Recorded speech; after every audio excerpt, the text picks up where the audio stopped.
March 17th, 1945. 5 hours and 52 minutes after midnight. The concrete bunker ahead had already killed 23 Marines in 48 hours. Private First Class James Callahan, 19 years old, crouched behind volcanic rock that smelled like rotten eggs, his hands trembling around something he didn't understand. A rocket, yellow and white markings, chemical smells seeping through the waterproof seal. Orders that made no sense: point, shoot, don't look directly at the impact. 70 yards away, through smoke drifting across black sand terraces, the Japanese machine gun nest sat silent, waiting. The Navy had promised these bunkers were destroyed. Aerial reconnaissance had sworn they didn't exist anymore. The gunfire said otherwise.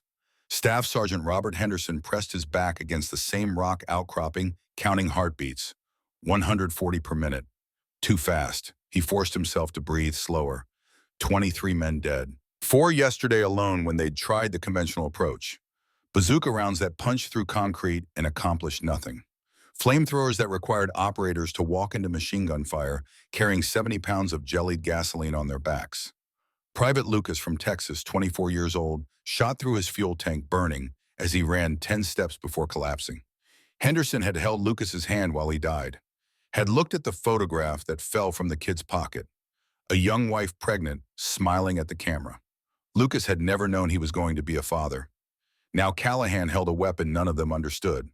1.3 pounds of white phosphorus, 5,000 degrees Fahrenheit, 40-foot dispersal radius, enough to make men who had sworn to die in place run screaming into the open in 15 seconds flat. $12 per rocket, less than the cost of a decent pair of shoes back home. But it could do what 22,000 naval artillery shells could not break: the will of an enemy who refused to surrender. The Japanese called it Shiro-en, white flame. Americans who survived its use called it something simpler: survival.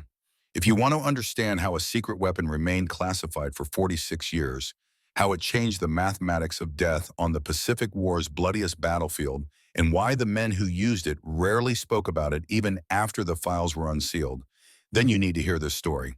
Because what happened in the next 7 seconds would haunt 3 men for the rest of their lives, save thousands of American soldiers, and raise questions about the cost of victory that have no easy answers. Hit that subscribe button. This story deserves to be remembered. Portland, Oregon, November 1942, 3 years before Iwo Jima. Robert Henderson stood in the machine shop at Kaiser Shipyard, 20 years old, hands black with grease, watching a crane lift a ship's propeller shaft into position.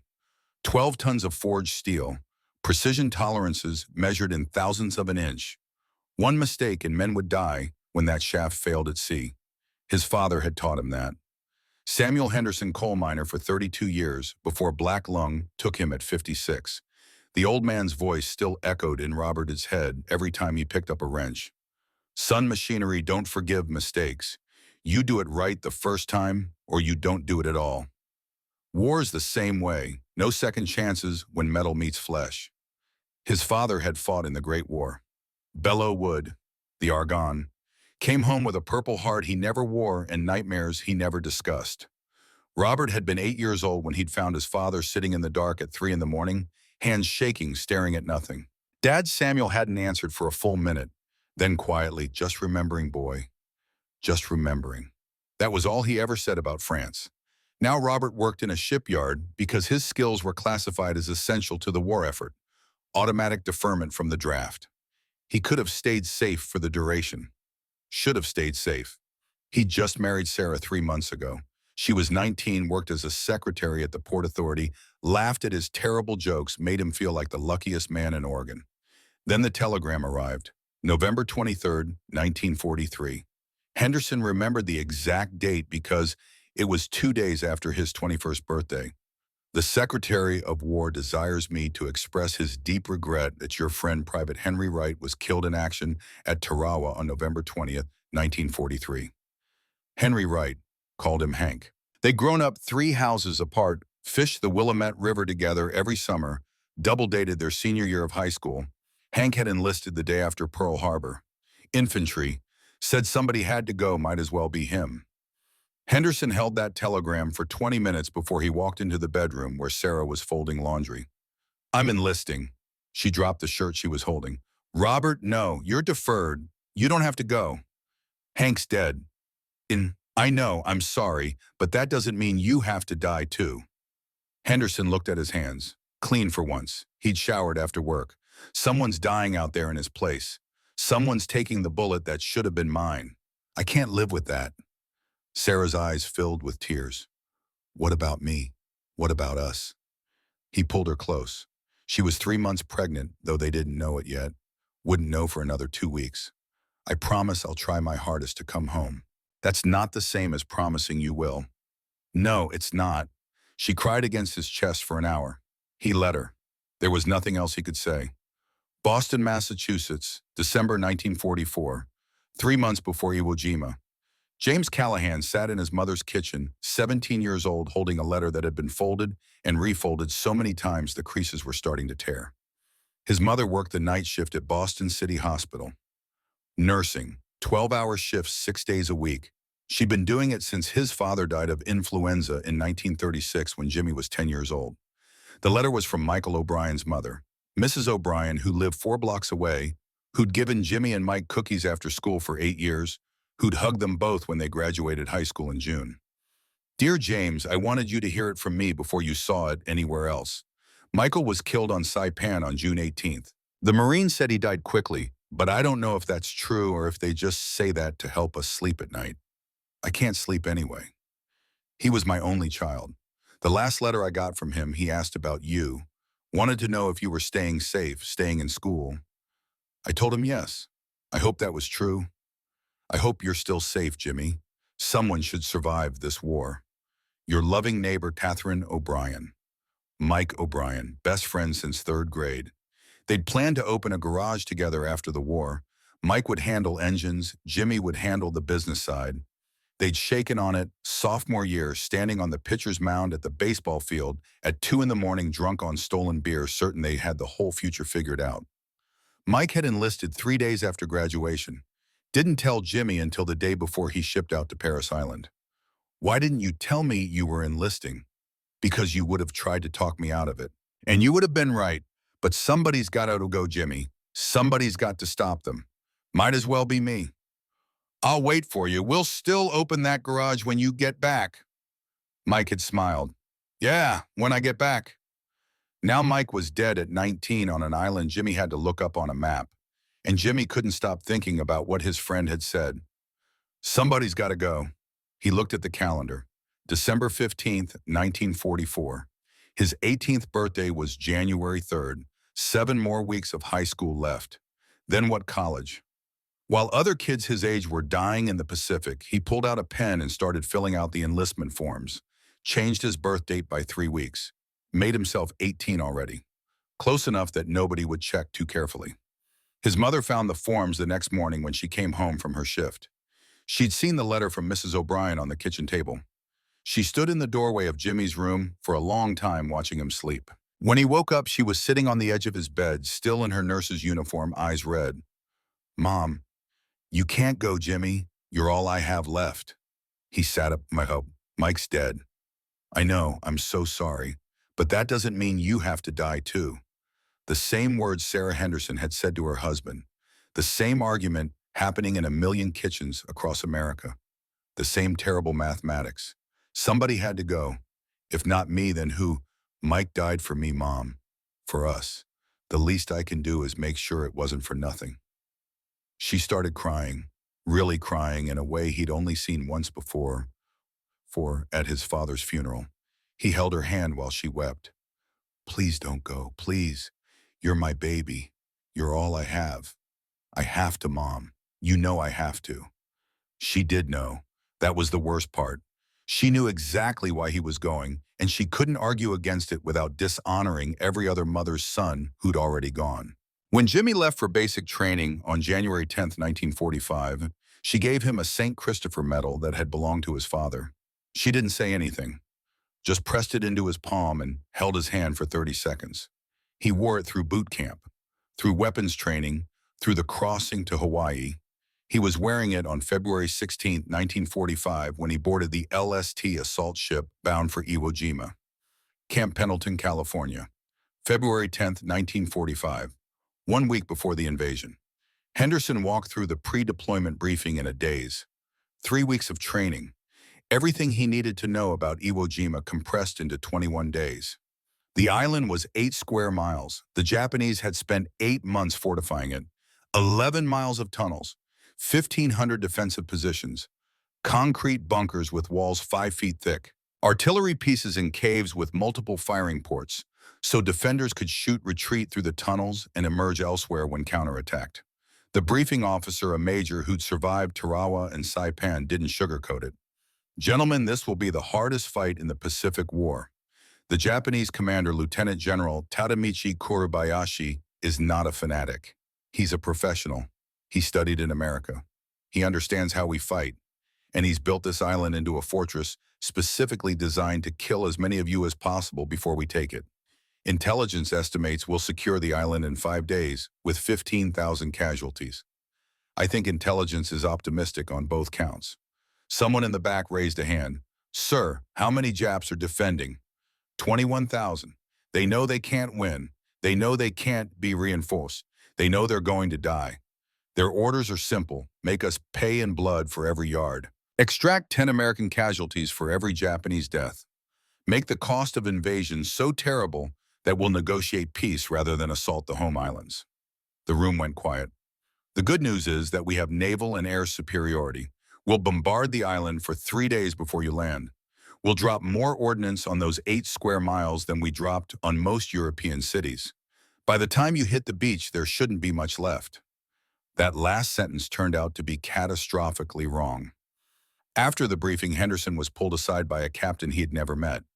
Captain Miller, intelligence officer. The captain led him to a small office and closed the door. Sergeant Henderson, your file says you worked as a machinist before enlisting. That correct? Yes, sir. Good with your hands. Problem solver work well under pressure? I try, sir. Miller slid a folder across the desk, stamped in red classified, for field testing only. Can you keep a secret, Sergeant? Henderson looked at the folder. Didn't touch it yet. Depends on the secret, sir. Miller smiled, tired. Honest answer. Good. Here's the situation. Our standard weapons aren't working against Japanese fortifications. Bazookas punch through concrete, but don't do enough internal damage. Flamethrowers work, but require men to walk into direct fire at 30 yards. Satchel charges require even closer approach. We're losing 8 to 12 men every time we neutralize a single bunker. At that rate, we'll run out of Marines before we run out of bunkers.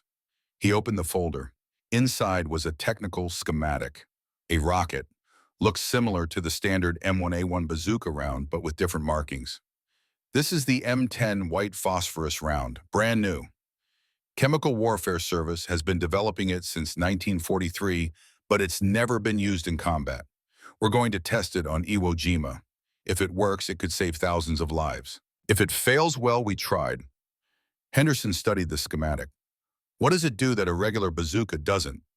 Regular bazooka uses a shaped charge to penetrate armor. This uses white phosphorus to create an environment inside enclosed spaces that makes defense impossible. 5,000-degree burn temperature. Self-igniting on contact with oxygen. Creates dense white smoke that consumes available oxygen while producing toxic fumes. In a bunker or cave, defenders have about 20 seconds to evacuate before they pass out from the smoke inhalation. Henderson looked up from the schematic. Sir, isn't white phosphorus banned Geneva Protocol? Geneva Protocol bans chemical weapons used primarily to kill through poison. White phosphorus is classified as incendiary, technically legal. Practically, it's a gray area, which is why this conversation is classified. If M10 works, we'll manufacture it in volume. If it doesn't, or if there are political complications, this conversation never happened. Why me, sir? Because you're smart enough to understand the weapon, steady enough to employ it under fire, and according to your file, you've been recommended for sergeant because you think like an engineer. We need someone who can test this in combat, document the results, and potentially train other teams if it proves effective. Interested? Henderson thought about Lucas burning, about 23 men dead in 48 hours trying to crack bunkers with inadequate weapons, about the mathematics of death that Miller had just laid out. Yes, sir, I'm interested. Good. You'll receive 6 M10 rounds on the beach. Use them carefully. Document everything. And Sergeant, don't tell anyone about this until I give you clearance. Not your squad, not your platoon leader, nobody. Understood. Understood, sir. That night, Henderson wrote a letter to Sarah. He didn't mail it. Couldn't mail it. It said too much. My love, if you're reading this, it means I didn't keep my promise. I'm sorry, I tried. I want you to know that I understood the cost of what I was doing. I understood that some weapons cross lines we wish existed. But I also understood that good men were dying because we didn't have the tools to fight an enemy who turned an entire island into a tomb. I made choices. They were hard choices.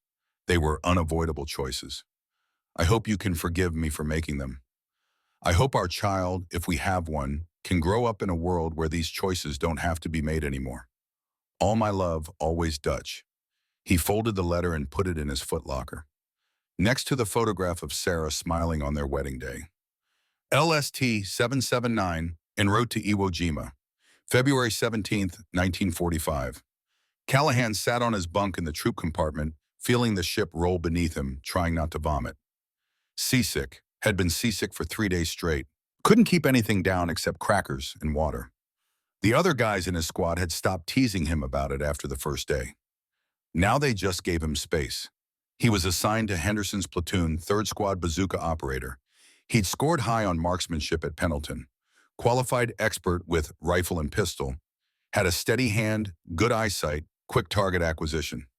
The kind of skills that got you handed a bazooka and told to kill tanks. Except there were no tanks on Iwo Jima. Just bunkers. Just concrete and steel and darkness. A corporal named Eddie Martinez sat down next to him. 25 years old Hispanic guy from Colorado coal miner before the war. Steady, calm. The kind of Marine who seemed physically incapable of panic. You good, Callahan. Been better, Corporal. Seasickness is temporary. Fear is natural. What matters is what you do when we hit the beach tomorrow. Callahan looked at him. You scared? Terrified. Anyone who says they're not is either lying or insane. The trick is to do your job anyway. You know how to fire that bazooka. Trained on it for 6 weeks. Good, because Henderson's gonna need you. He's a good sergeant, thinks like an engineer, keeps his men alive. You listen to him, you'll probably make it home. Probably, Martinez smiled. Grim. I don't make promises I can't keep, kid, but your odds are better with Henderson than with most. That night, Callahan couldn't sleep. The ship's engines thrummed through the hull. Hundreds of men packed into the troop compartment, most of them trying to sleep, some of them writing letters home, a few playing cards for cigarettes they might not live to smoke. He took out the St. Christopher medal and held it. Thought about Mike O'Brien. Wondered if Mike had been scared on the landing craft heading towards Saipan. Wondered if he'd thought about their plan for the garage. Wondered if he'd had time to be afraid before the bullet found him. Callahan whispered into the darkness. I'm going, Mike. I'm doing what you did. I hope it's enough. The ship rolled through black water toward an island on fire. Somewhere ahead in the pre-dawn darkness, naval guns had already started the bombardment. 22,000 shells. 3 days of sustained fire. The most intensive pre-invasion bombardment in the history of the Pacific War. It wouldn't be enough. But nobody knew that yet. D-Day, February 19th, 1945. H-hours 0900. Henderson hit the beach in the 5th wave. Black volcanic sand that gave way under his boots, making every step feel like running through loose gravel. The beach was already crowded with Marines' equipment bodies. The Navy bombardment had destroyed the island's surface structures, left the terraces and ridges looking like the surface of the moon, but the bunkers were still there, still operational, still killing. Machine gun fire from concealed positions. Mortar rounds dropping with terrible accuracy because the Japanese had spent months pre-registering every inch of beach. Artillery from caves that aerial reconnaissance had sworn didn't exist. Henderson saw men go down in the first 30 seconds. Saw a Navy corpsman trying to reach a wounded Marine get cut in half by machine gun fire. Saw things he would spend the next 50 years trying not to remember. He made it to the first terrace, found cover behind a knocked-out Amtrak, started counting his squad. Started counting who was still alive. Callahan was there, wide-eyed, terrified, but alive, still carrying the bazooka. Martinez was there, already returning fire with his BAR short control burst making every bullet count. 12 men had landed with Henderson's squad. After the first hour, 9 were still combat effective. After the first day, 7. That was better than most squads. That was Henderson keeping his men alive through combination of skill luck and the kind of tactical awareness that came from thinking like an engineer who understood how killing machines worked. By nightfall of D-Day, the Marines had secured a beachhead. Barely, at a cost of 2,400 casualties. The worst opening day in Marine Corps history, and everyone knew it was going to get worse before it got better. Henderson didn't receive the M10 rounds on D-Day, didn't receive them D+1 or D+2. Too much chaos, too much dying. The special weapons were somewhere in the logistics chain, but logistics on Iwo Jima was a nightmare of blown-apart supply dumps and enemy fire that reached all the way to the waterline. He got them on D+6, February 25th, 6 rounds in a waterproof crate delivered by a supply sergeant who looked at the markings and whistled low. "Sergeant Henderson, you're the guy testing the Willie Peter rockets." "That's me. Good luck. And be careful with those." Armorer said they're temperamental. "Moisture gets in, they can ignite prematurely." "You don't want that." No, you definitely didn't want that. Henderson stored the crate carefully, told no one about it, and spent the next 3 weeks watching conventional weapons fail against Japanese bunkers while his casualty count climbed. 3 more men from his squad. 2 dead when evacuated with wounds so severe he'd never come back. 4 more from the platoon. Then 6. Then 9.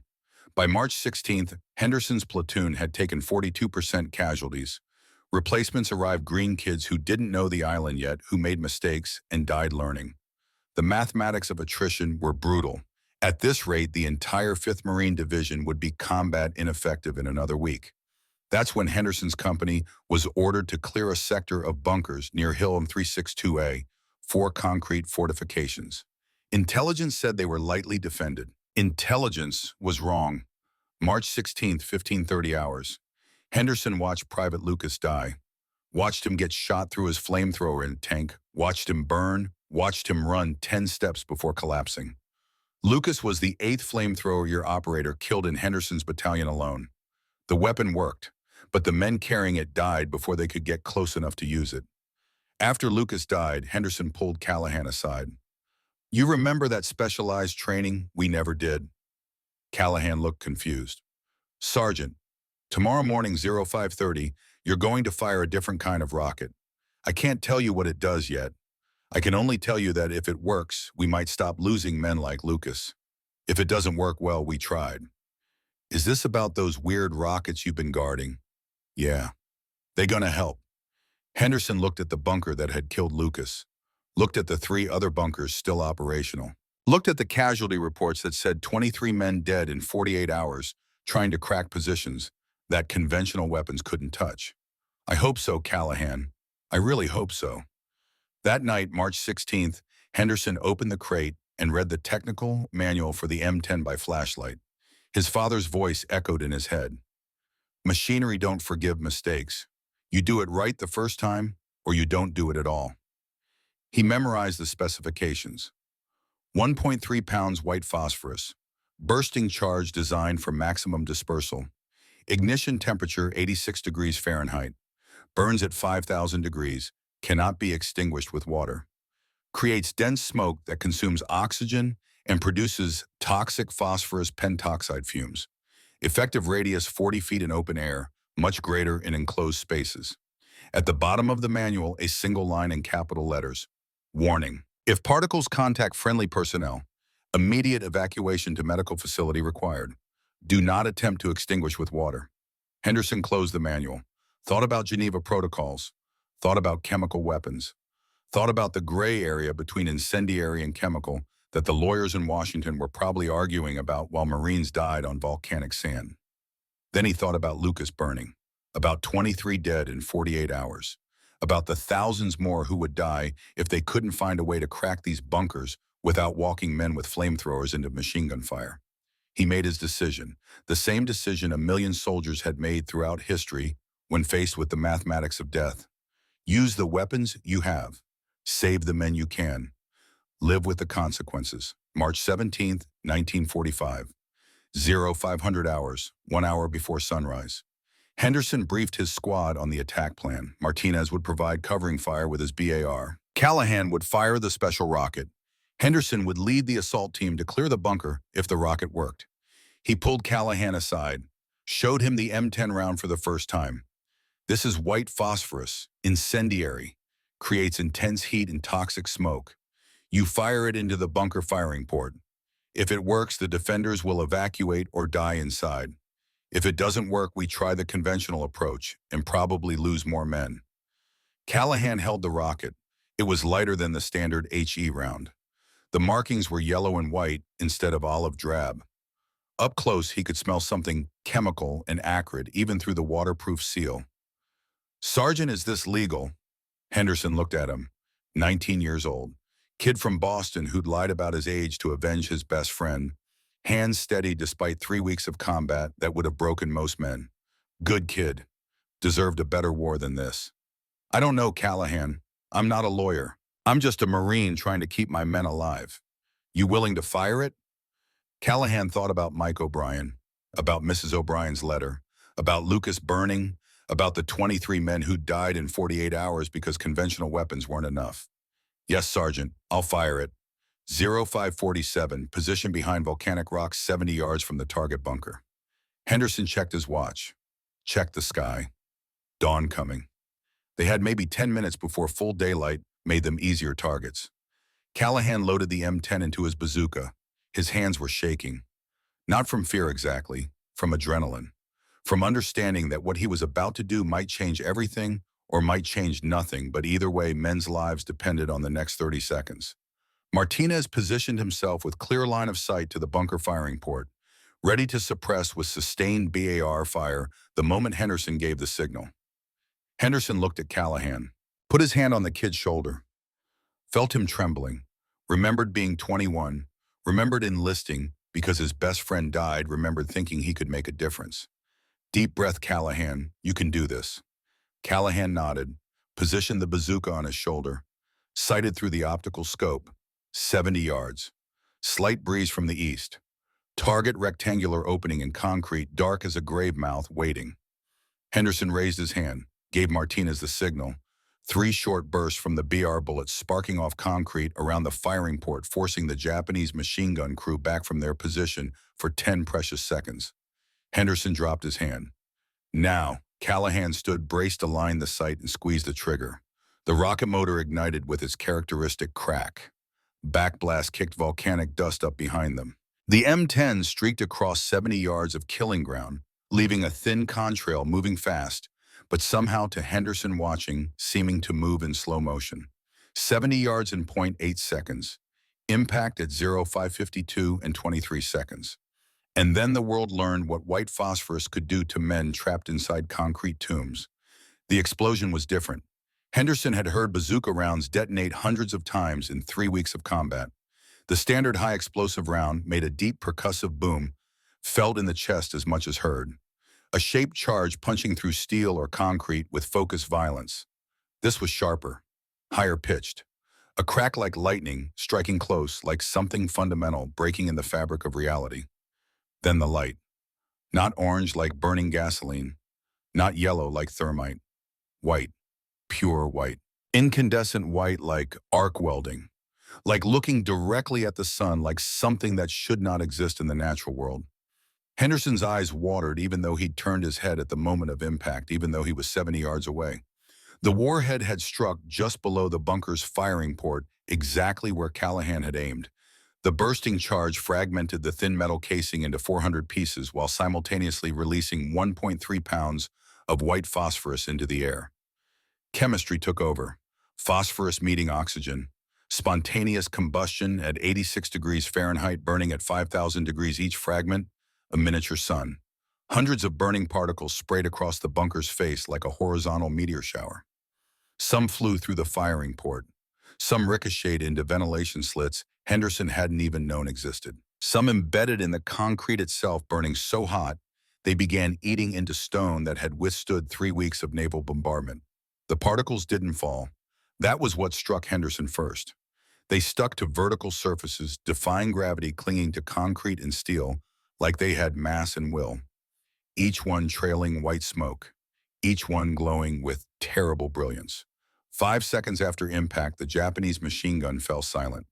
10 seconds, white smoke began pouring from every opening in the bunker. Not gray gun smoke, not black diesel smoke. This was thick and white and almost solid, looking like fog condensed to liquid consistency, like something you could walk on if you were foolish enough to try. 15 seconds, the screaming started. Henderson had heard men scream before. He'd heard Marines calling for corpsmen with their guts hanging out. He'd heard Japanese soldiers dying in pillboxes hit with satchel charges. He'd heard Lucas burning. This was different. These weren't screams of pain. These were screams of pure animal panic. The sound of men who'd been taught to embrace death with honors, to consider surrender the ultimate disgrace, to believe that dying for the emperor is the highest possible achievement, suddenly confronted with something their training had not prepared them for, something their Bushido code had no answer for. The sound of human beings reduced to terrified animals. 20 seconds after impact, the bunker's rear entrance erupted with Japanese defenders. Henderson hadn't even known the rear entrance existed. The camouflage was that good. Volcanic rock and concrete blended seamlessly, a door that looked like natural cliff face, until three men burst through it, beating at their uniforms, clawing at their skin, trying to escape something invisible that clung to them and would not let go. The first man was maybe 25 years old. His uniform was on fire, but not normal fire. White particles glowed against the dark fabric like stars, each one producing its own column of white smoke, each one burning through cloth into skin with methodical efficiency. He dove face first into the volcanic ash, rolling, trying to smother the flames the way they'd been trained. The phosphorus kept burning, slower under sand, but still burning, still consuming, still eating through fabric and flesh with chemical patience. Martinez's Browning automatic rifle cut him down. One burst center mass, mercy in the form of a bullet. The second man had white smoke rising from his face, from his hair, from his hands that clawed at a helmet that was somehow burning. He ran 5 steps before his legs gave out. Fell forward, didn't get up. A Marine rifleman 30 yards to their right fired once. The man stopped moving. The third defender was young, maybe 18, maybe 19. Callahan's age, no weapon, both hands covering his face, running blind toward the American lines, toward anything that wasn't the hell behind him. Callahan had him in his sights. His finger was on the trigger of his carbine, but he couldn't pull it. This wasn't a soldier attacking. This was a terrified kid running from fire. This was Mike O'Brien in a different uniform, scared and burning and wanting desperately to live. Henderson's M1 Grand fired once. The young Japanese soldier dropped 15 yards from their position. Stopped running, stopped burning, stopped everything. Henderson lowered his rifle, looked at Callahan. The kid was staring at the body, face white, hands shaking. "I couldn't," Callahan whispered. "I couldn't shoot him." "I know. Does that make me weak?"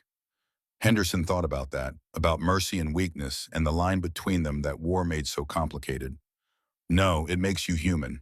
But we can't let them reach our lines, not when they're burning, not when they're desperate.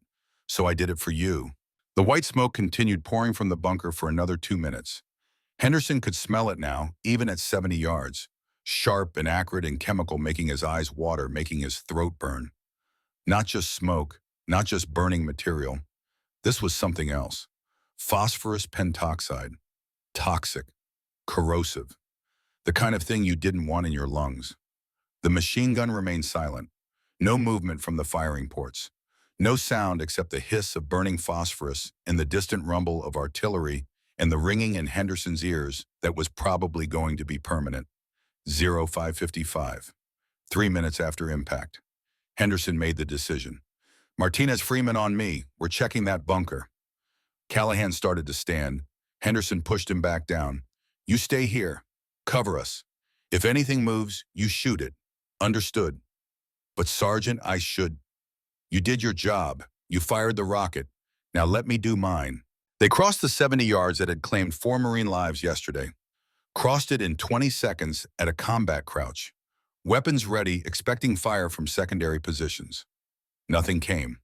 The bunkers beyond this one remained silent, as if the defenders inside were watching, wondering what had just happened, trying to understand how their brothers had been forced from positions they'd sworn to defend to the death.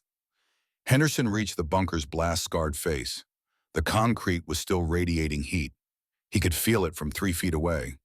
The phosphorus particles embedded around the firing port were still glowing, still burning, 8 minutes after impact. Small pieces, each one maybe the size of a dime, but burning with intensity that seemed impossible for something so small. He peered through the firing port, careful not to touch the edges where phosphorus still clung and smoked. Hell. The inside of the bunker was hell rendered in white and black. Phosphorus particles had scattered across every surface, walls, floor, ceiling, equipment, each one burning where it landed. The machine gun lay abandoned, its barrel bent, where someone had tried to drag it away from burning ammunition that was cooking off in sporadic pops. Equipment smoldered. Fabric hung in charred strips. The air itself seemed to shimmer with heat. 2 bodies lay in the bunker's main chamber. One near the machine gun, face down, one arm, still reaching toward the rear exit. The other in the corner, curled in fetal position, hands over his head. Both uniforms showed dozens of small burn marks where phosphorus particles had embedded and continued burning even after the men died. Henderson couldn't tell which one had died from burns and which from smoke inhalation. Probably both. Probably the smoke killed them first, then the phosphorus kept burning them afterward. Small mercy. The white particles were still glowing, still producing smoke, still burning 90 seconds after impact. Henderson had no idea how long they would continue. The technical manual hadn't specified. Maybe hours, maybe until every molecule of phosphorus oxidized completely. Martinez whistled low. Jesus Christ, Sarge. What the hell is that stuff? White phosphorus, incendiary compound, burns on contact with oxygen. Can't be extinguished with water. Can't be extinguished at all, looks like. Freeman, a corporal from Tennessee, pointed to a corner of the bunker. A water bucket lay on its side, water spilled across the floor. Several phosphorus particles glowed beneath the water dimmer, but still burning. One had been removed from the water and placed on a piece of cloth. It had burned through the cloth and was now eating into the wooden crate beneath. They tried to put it out, Freeman said quietly. Didn't work. Henderson felt something twist in his stomach. These men had been trained soldiers, professional warriors. They'd understood tactics and discipline and how to die well, but nobody had trained them for white phosphorus. Nobody had told them that water wouldn't work, that nothing would work, that their only choice was to run or suffocate. And running had gotten them killed by American rifles waiting outside. Some choice. Check the tunnel entrance, Henderson ordered. The bunker's rear exit led to a downward-sloping tunnel, part of the 11-mile network Kuribayashi had built to connect defensive positions. Henderson shined his flashlight down the dark passageway. 20 feet and 2 more bodies. They'd made it this far before the smoke caught them. One had a wet cloth over his face. Hadn't helped. The phosphorus smoke was too thick, too toxic, too fast. They tried to escape through the tunnels and died anyway. Henderson backed out of the bunker, suddenly desperate for fresh air. He made it 10 feet before he had to stop and breathe, hands on his knees, sucking in lungfuls of sulfurous Iwo Jima air that somehow tasted clean compared to what he'd just been breathing. Martinez emerged behind him, coughing. Sarge, I've cleared bunkers with grenades, with satchel charges, with point-blank rifle fire. Never seen defenders abandon a position that fast. Never seen panic override training like that. Yeah, this weapon, this phosphorus thing, it's not just killing them, it's breaking them, making them run when they're supposed to die in place. Yeah, that's good, right? Fewer dead Marines. Henderson looked back at the bunker, still smoking, still burning. Looked at the 3 bodies outside the 2, inside the 2, in the tunnel. 7 men dead in less than 3 minutes with 0 American casualties. The mathematics were undeniable. This worked. This saved Marine lives. This could change the entire dynamic of bunker warfare on this island. But Henderson couldn't shake the image of that young Japanese soldier running blind-faced, covered, no weapon, just terror and flames. Couldn't shake the thought that somewhere in Japan that kid had a mother who would receive a telegram saying he died honorably for the emperor. Would never know he died screaming, burned by chemical fire shot while running away. Would never know because Henderson was going to write a report saying the M10 was tactically effective and recommended for immediate distribution. Because saving Marine lives was the mission. Because this was war, and war didn't offer clean choices. Yeah, Henderson said finally, it's good. Fewer dead Marines. He didn't sound convinced. Martinez didn't push it. Callahan had followed them despite orders to stay back. He stood at the bunker entrance, now staring inside, face pale. Henderson started to yell at him for disobeying orders, then saw the kid's expression and stopped. Callahan needed to see this. Needed to understand what the weapon he'd fired actually did to human beings. Come here, Henderson said quietly. Callahan approached slowly, looked inside, looked at the bodies, the burning particles, the abandoned machine gun, the evidence of panic and pain and death that fire brings. He turned and vomited. Nothing came up but bile. He'd already thrown up everything in his stomach. I did that, Callahan said, wiping his mouth. I burned them alive. No, the phosphorus did. You just delivered it? That's not different. Henderson grabbed his shoulder, made him look up. Listen to me. Lucas died 3 days ago because we didn't have a weapon that could crack these bunkers from distance. 4 other men died yesterday trying to take this position with conventional weapons. You just took it in 3 minutes with 0 friendly casualties. You saved lives. By taking lives, by burning them. Yes, that's what war is. That's what every weapon does. The rifle, the grenade, the flamethrower, they all kill. This one just does it more efficiently. Callahan looked at the young Japanese soldier Henderson had shot. The body lay face up now, mouth open, hands still raised as if to ward off bullets. There was a phosphorus burn on his neck, still glowing faintly. He was my age, Sergeant. Probably. He was scared. Yes. And we killed him anyway. Henderson didn't have a good answer for that. The true answer was yes, we killed him anyway because he was the enemy, and this is war, and you don't get to choose which enemy soldiers deserve mercy and which don't. The true answer was that kid would have killed us if positions were reversed, would have manned that machine gun, and cut down Marines without hesitation because that was his duty. But Henderson remembered being 19. Remembered thinking the world had clear lines between right and wrong. War was teaching Callahan that those lines were illusions, that everything was gray, that sometimes the right thing felt exactly like the wrong thing, and you just had to live with that. Come on, Henderson said. We need to report back. 0615, radio call to Company HQ. Captain Miller's voice crackled through static. Henderson, report status. Target bunker neutralized, sir. M10 proved effective. Defenders evacuated position within 20 seconds. 0 friendly casualties. Silence on the radio for 5 seconds. Then, say again, 0 casualties. Affirmative, sir. Bunker crew attempted to evacuate through rear exit. Engaged and eliminated in the open. Interior shows evidence of phosphorus dispersal throughout the structure. Defenders had no effective countermeasure. Outstanding. Hold position. Battalion wants immediate assessment. They're considering expanded employment. Henderson looked at the bunker still smoking. At Callahan still shaken. At Martinez methodically cleaning his bar with the calm of a man who'd already accepted that war was horror, and the only question was how efficiently you could inflict it on the enemy before they inflicted it on you. Understood, sir. We'll hold. The assessment team arrived at 0700. A major from Division Intelligence, a captain from Chemical Warfare Service, and Captain Miller. They walked through the bunker, took photographs, measured temperatures, collected samples of burned material. Interviewed Henderson, Martinez, Freeman, asked detailed questions about timing, dispersal patterns, enemy reaction effectiveness. The captain from Chemical Warfare Service was particularly interested in the particles still burning 90 minutes after impact. Remarkable. The sustained burn is even better than laboratory tests predicted. And you say the defenders attempted water suppression? Yes, sir. Didn't work. Particles reignited when exposed to air again. Exactly as designed. This is very promising, Sergeant. Very promising indeed. The major from intelligence questioned Callahan separately. Marine, you fired the initial round. Describe the enemy reaction in detail. Callahan's voice was flat, mechanical.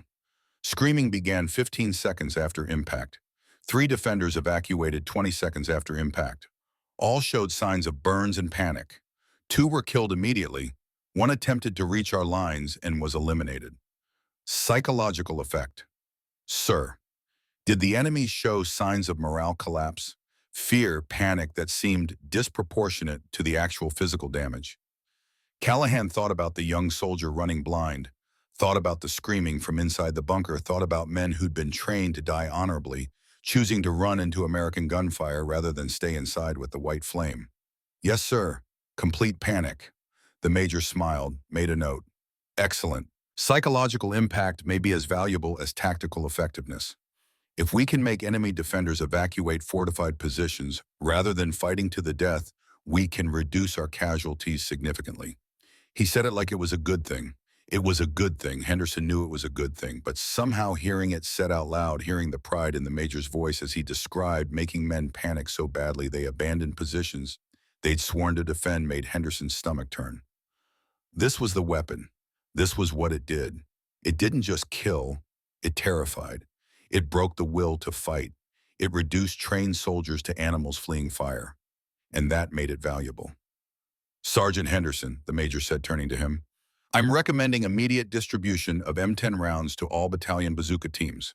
Approximately 2,400 rounds available at division supply. Can you provide training to other operators? 2,400 rounds. 2,400 chances to watch men burn and scream and run. 2,400 times someone would have to make the choice Callahan made, pull the trigger to live with what happened next. Yes, sir, I can provide training. Good. We'll schedule sessions starting tomorrow. Priority to units assaulting fortified positions. With this weapon, we can potentially reduce bunker assault casualties by 30 to 40%. 30 to 40% fewer dead Marines. Hundreds of men who would live to go home. Hundreds of mothers who wouldn't receive telegrams. Hundreds of wives who wouldn't become widows. Hundreds of children who would have fathers.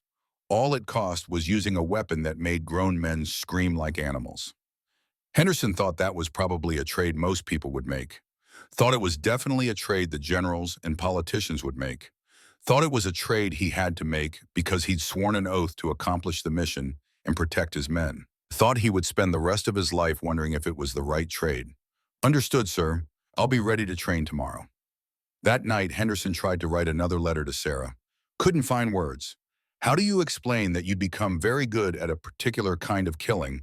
How do you say you'd found a weapon that worked beautifully, efficiently, terribly well? How do you admit that you felt simultaneously proud of saving lives and ashamed of how you'd saved them? He gave up after 4 false starts. Put the pen down, sat in the darkness, and listened to the sounds of the island. Artillery in the distance. Small arms fire from sectors still being cleared. Men coughing, talking quietly, trying to sleep. The ordinary sounds of war. Callahan sat nearby cleaning his bazooka for the 3rd time. Didn't need cleaning, he just needed something to do with his hands. Sergeant, yeah. Tomorrow they're going to make me do it again, aren't they? Probably. And the day after, if it keeps working. Yeah. Callahan was quiet for a long time, then, I don't know if I can. You can. You're stronger than you think. I don't feel strong. I feel like I'm breaking. Henderson moved closer, sat down next to him. Remembered being 19, remembered thinking he understood what war was, remembered learning he'd understood nothing. Breaking is normal. Every man breaks eventually. The question is whether you break before the job is done or after. You hold it together while we're here, while Marines are dying, while we need you. Then you go home and you let yourself break in peace. That's the deal. That's a terrible deal. Yes, it is. They sat in silence for a while. Then Callahan asked the question Henderson had been dreading. Do you think what we did today was right? Henderson thought about that, about right and wrong, and the vast gray expanse between them that war inhabits. About Lucas burning about 23 men dead, about the young Japanese soldier running blind, about mathematics and morality, and the terrible algebra of choosing who lives and who dies. I think it was required, he said finally. I think required and right aren't always the same thing. But required is what we have. So we do what's required and we live with it afterward. That's the best answer I can give you. Callahan nodded slowly, went back to cleaning his already clean bazooka. Henderson left him alone. Some things a man had to work out for himself. March 18th, 1945. Dawn. Henderson conducted 6 training sessions throughout the day. 24 Bazooka operators from various companies, showed them the M10, explained the technical specifications, demonstrated proper firing technique, emphasized safety protocols, minimum distance 50 yards, never touch phosphorus particles, never use water. If particles contact friendly personnel, evacuate immediately to medical. And if particles contact friendly personnel in combat when evacuation is impossible, when medical is too far away and the man is burning. Henderson didn't say it out loud. Didn't have to. Every Marine in the room understood. Quick bullet, end the pain, don't let him suffer. That was the unspoken protocol, the mercy that war sometimes required. One operator, a corporal from South Carolina named Davis, asked the question everyone was thinking. Sergeant, is this legal, white phosphorus? I thought chemical weapons were banned. Technically, this is classified as incendiary, not chemical, legal under current protocols. But sir, it creates toxic smoke. Men die from breathing it. How is that not chemical warfare? Henderson looked at him. Young guy, maybe 22, asking honest questions that deserved honest answers. Corporal, I'm not a lawyer. I'm not a politician. I'm a Marine sergeant whose job is to accomplish the mission and bring his men home alive. The brass says this weapon is legal. The brass says it's effective. The brass says use it, so we use it. You got moral objections, you take them up with the chaplain. But right now, Marines are dying trying to clear bunkers with inadequate weapons. This weapon is adequate. That's all I need to know. Davis nodded slowly, didn't look convinced, but didn't argue further. Another operator, a sergeant from Texas named Williams, had different concerns. What if we hit civilians? I heard there were Korean laborers on this island. What if they're in a bunkers we hit? Good question. Uncomfortable question. Question. Henderson had been avoiding thinking about too carefully. Intelligence says Japanese evacuated all non-combatants from military positions. But if you're concerned about target verification, do your reconnaissance. Confirm military activity before you fire, same as you would with any weapon. But they both knew that wasn't always possible. In combat, you fired at threats. You didn't always have time to verify who was inside the concrete structure shooting at you. And once the phosphorus was dispersed, it didn't discriminate. Didn't care if you were Japanese Imperial Army or Korean forced labor or civilian. It just burned. Henderson pushed that thought away. Focused on training, shared lessons learned from the morning's engagement, emphasized that the weapon's psychological effect was as important as its physical damage. Japanese defenders would evacuate positions they'd previously defended to the death. That meant opportunity to engage them in the open, where American superiority in firepower and numbers meant guaranteed victory. By sunset, all 24 operators were qualified. Each team received mixed loadouts.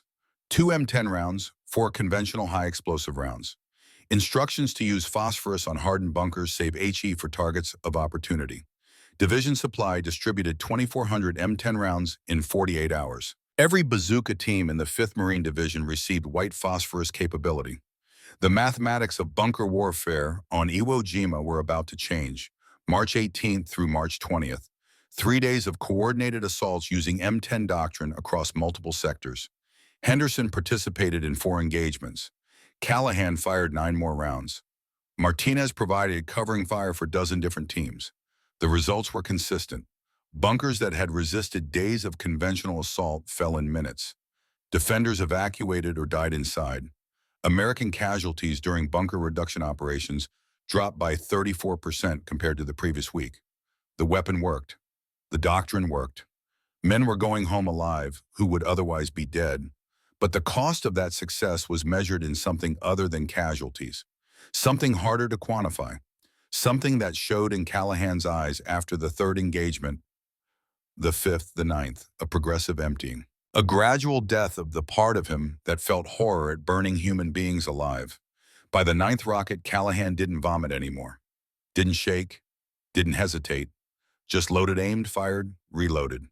Mechanical, efficient, perfect. Henderson watched him become a flawless killing machine and felt like he was witnessing murder of a different kind.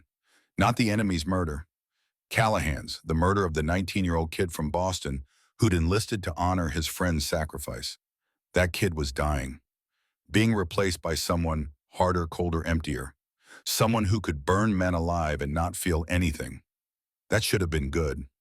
Emotional detachment made better soldiers, made men who could do the terrible work war required without breaking down. But Henderson remembered that kid loading the first M10 with shaking hands, remembered him vomiting. After seeing what it did, remembered him saying, "I don't know if I can," with genuine anguish. He preferred that Callahan, the one who still felt, even if feeling made him less effective. Too late now. That Callahan was gone. Henderson had helped kill him, had trained him, encouraged him, told him he was doing the right thing, had turned a scared kid into an efficient operator of chemical fire, had done exactly what the Marine Corps wanted him to do. March 20th, 1945. Sunset. Henderson, Callahan, and Martinez sat together after a day of clearing 3 bunkers. 0 friendly casualties. 15 enemy killed. Textbook employment of M10 doctrine. Martinez was cleaning his BAR. Always cleaning. The man treated that weapon like a sacred object. Maybe it was. It had kept him alive through 3 campaigns. Tarawa Saipan, now Iwo Jima. Some men got religious about their weapons. Martinez had earned the right. "We're good at this," Martinez said. "Not celebratory, just stating fact." "Yeah," Henderson agreed. "That Company E team, they cleared 4 bunkers today using our technique. Captain Miller says we've probably saved 200 Marine lives this week alone." "That's good. So why don't we feel good about it?" Henderson didn't answer immediately. Watched the sun setting over the Pacific. Beautiful sunset, orange and red and purple. Reminded him of home, of normal life where sunsets were just sunsets, not temporary respite from organized killing. "Because knowing you're doing what's required doesn't make it feel like the right thing," Henderson said finally. Martinez nodded, worked a patch through his BAR's barrel. "My priest used to say that God judges intentions, not actions. That doing hard things for right reasons absolves the sin of the action itself." "You believe that?" "I want to. Don't know if I do." Callahan had been silent through this exchange. Now he spoke, voice flat and distant. "I'm going to do it again tomorrow. And the next day. And every day until this island is secure or I'm dead. Not because I think it's right. Not because I don't think it's right, just because it's what I do now. I'm the kid who burns people. That's my job. That's who I am." Henderson started to respond, but Martinez cut him off with a look. "Let the kid talk. He needs to get it out." "I used to think about after the war, about going home, seeing my mother, maybe going to college. Can't picture it anymore. Can't imagine sitting in a classroom learning chemistry or history like I'm a normal person. How do you go back to normal after this, after you've pulled the trigger 18 times and listened to them scream 18 times and watch them burn 18 times? "You just do," Martinez said quietly. "You go home, you find a job, you get married, you have kids. You pretend you're normal until eventually you almost believe it. That's what my father did after the Great War. That's what we'll do after this one." "Your father okay?" "No, he drank too much. Had nightmares. Sometimes got violent when loud noises surprised him. But he raised 3 kids and worked steady for 20 years and died in bed surrounded by family. That's about as good as soldiers get, I think."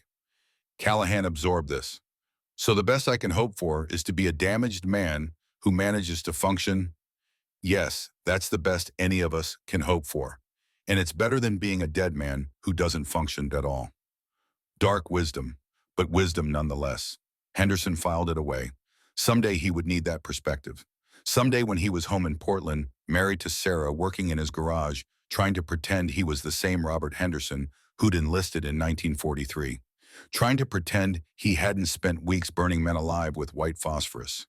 He would need to remember that functioning while damaged was still functioning. That it was okay to not be okay. That survival was its own kind of victory, even when it didn't feel victorious. They sat in silence as darkness fell. Somewhere to the north, artillery rumbled. Somewhere to the west, small arms fire crackled. The island was being secured yard by yard, bunker by bunker, cave by cave. Japanese defenders were running out of positions to defend, out of ammunition, to fire, out of men to die. The end was coming. Not today, probably not this week, but coming. Everyone could feel it. The mathematics were inevitable. 21,000 defenders versus 70,000 attackers. Superior firepower, air supremacy, naval support, unbreakable supply lines. Japan was going to lose Iwo Jima. The only question was how many men on both sides would die first, and whether the survivors would be able to live with what they had done to win. Henderson thought about that, thought about the M10 rounds still in division supply, thought about Operation Downfall, the planned invasion of Japan itself, where intelligence estimated 500,000 American casualties. Thought about 500,000 M10 rounds being manufactured at Pine Bluff Arsenal to support that invasion. Thought about teaching thousands of Marines to do what Callahan had learned to do, creating thousands of young men who could burn enemies efficiently and live with the screaming. Then he thought about Sarah, about the letter he still hadn't sent, about the child she was carrying that he didn't know existed, about whether he wanted that child to grow up in a world where white phosphorus doctrine was standard practice. No good answers, only unavoidable choices, only the hard algebra of war that reduced everything to numbers. Casualties inflicted versus casualties sustained, enemy dead versus friendly dead, means versus ends. Henderson was very good at that algebra now. That's what scared him most. Not the killing itself, the fact that he'd gotten so efficient at calculating its necessity. "We should get some sleep," he said, standing. "Tomorrow's going to be another long day." Martinez and Callahan followed him back toward their positions. Three men who'd learned to burn enemies alive and were still trying to figure out if that made them heroes or monsters or just soldiers doing the job soldiers do. The island offered no answers, just darkness and distant gunfire and the smell of sulfur mixing with smoke. White smoke. Always white smoke now. The new signature of American bunker warfare. The Japanese had a name for it, Shiroen, white flame. But Marines were starting to call it something else, something simpler and more direct. White death. The weapon that made men choose between burning alive and dying under American guns. The weapon that broke the will of an enemy who'd sworn never to break. The weapon that saved thousands of American lives at a cost that couldn't be measured in bodies, only in souls. And the bill for those souls wouldn't come due until after the war, when survivors tried to sleep through nights haunted by white fire and screaming, tried to explain to people who hadn't been there why unavoidable and right weren't always the same thing, tried to live as normal men after doing things normal men never did. That was the price of white phosphorus. That was the cost of victory. Henderson understood that now. So did Callahan, so did Martinez. They just didn't know yet how long they'd be paying it. 50 years it would turn out, some of them longer. But that night on Iwo Jima, with the war still grinding forward, with bunkers still to clear and men still to kill, all they knew was that tomorrow would bring more fire, more smoke, more screaming, more unavoidable horror in service of victory. They were very good at it now. That's what terrified them most. March 24th, 1945, 0800 hours, Hill 362A. Henderson stood at the base of the hill, looking up at 8 concrete bunkers that intelligence said were the last major Japanese strong point in this sector. Behind those bunkers, 200 defenders. Beyond them, the northern coast of the island and the end of organized resistance. Between Henderson and that hill lay a mathematics problem written in blood. Previous assaults using conventional weapons would have cost 80 to 100 Marines killed or wounded. 3 days of fighting, maybe 4.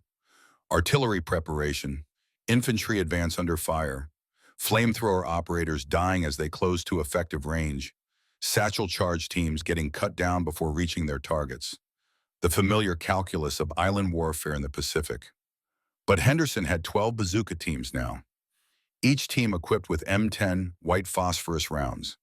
Each operator trained in the doctrine Henderson had developed over the past week. Each man knowing exactly what the weapon did, what it cost, what it required of the person firing it.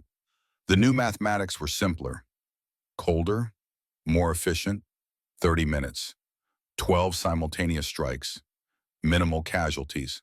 The hill would fall not because Americans were braver or more numerous, though both were true, but because they possessed a weapon that turned concrete fortifications into chemical ovens and broke the will of men trained to die rather than surrender.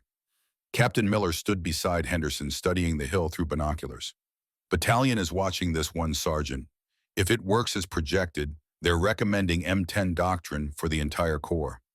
Okinawa, then Operation Downfall. This could become standard practice. Standard practice. Thousands of Marines trained to employ white phosphorus. Tens of thousands of Japanese soldiers burned from fortified positions. An entire doctrine built around chemical fire and the screaming that followed. Henderson thought about Callahan, who barely spoke anymore between engagements. Thought about creating thousands more like him. Young men turned into efficient operators of horror, carrying that efficiency home after the war, like shrapnel embedded too deep to remove. Yes, sir, Henderson said. I understand. You've done outstanding work here. There'll be a Silver Star recommendation, maybe more. Henderson didn't want a Silver Star for this.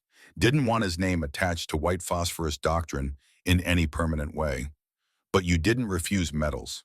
You accepted them quietly and put them in a drawer and tried not to think about what you'd done to earn them. Thank you, sir. Miller lowered his binoculars, looked at Henderson directly. Really looked the way officers rarely looked at enlisted men, seeing not just the sergeant who'd accomplished the mission, but the man who'd paid the cost. How are you holding up? Dangerous question. Honest answer might be career-ending. Henderson considered lying, decided Miller deserved better. I'm functional, sir. My men are functional. We'll complete the mission. But I think we're all going to need some time after this. To process. To remember who we were before. Miller nodded slowly. I was in the Philippines in '42. Bataan. I watched good men do terrible things because the alternative was worse. After we surrendered during the Death March, I had a lot of time to think about necessity versus morality. Never reached any conclusions. Just decided that sometimes you do what you have to do and spend the rest of your life wondering if you should have. Does it get easier, sir, the wondering? No, but you get better at living with it. That's not the same thing, but it's something. Not encouraging, but honest. Henderson appreciated honesty more than comfort right now. We're ready when you give the order, sir. Good. Artillery prep starts in 5 minutes. M10 assault at 08:15. Make it clean, Sergeant. Clean, interesting word for what was about to happen, but Henderson understood what Miller meant. Efficient, professional, minimum American casualties, maximum enemy disruption. The kind of clean that looked good in after-action reports, even if it looked like hell in person. Yes, sir, clean. Henderson moved among his teams. 12 bazooka operators, 12 loaders, 24 riflemen providing security. Callahan was their third team from the left.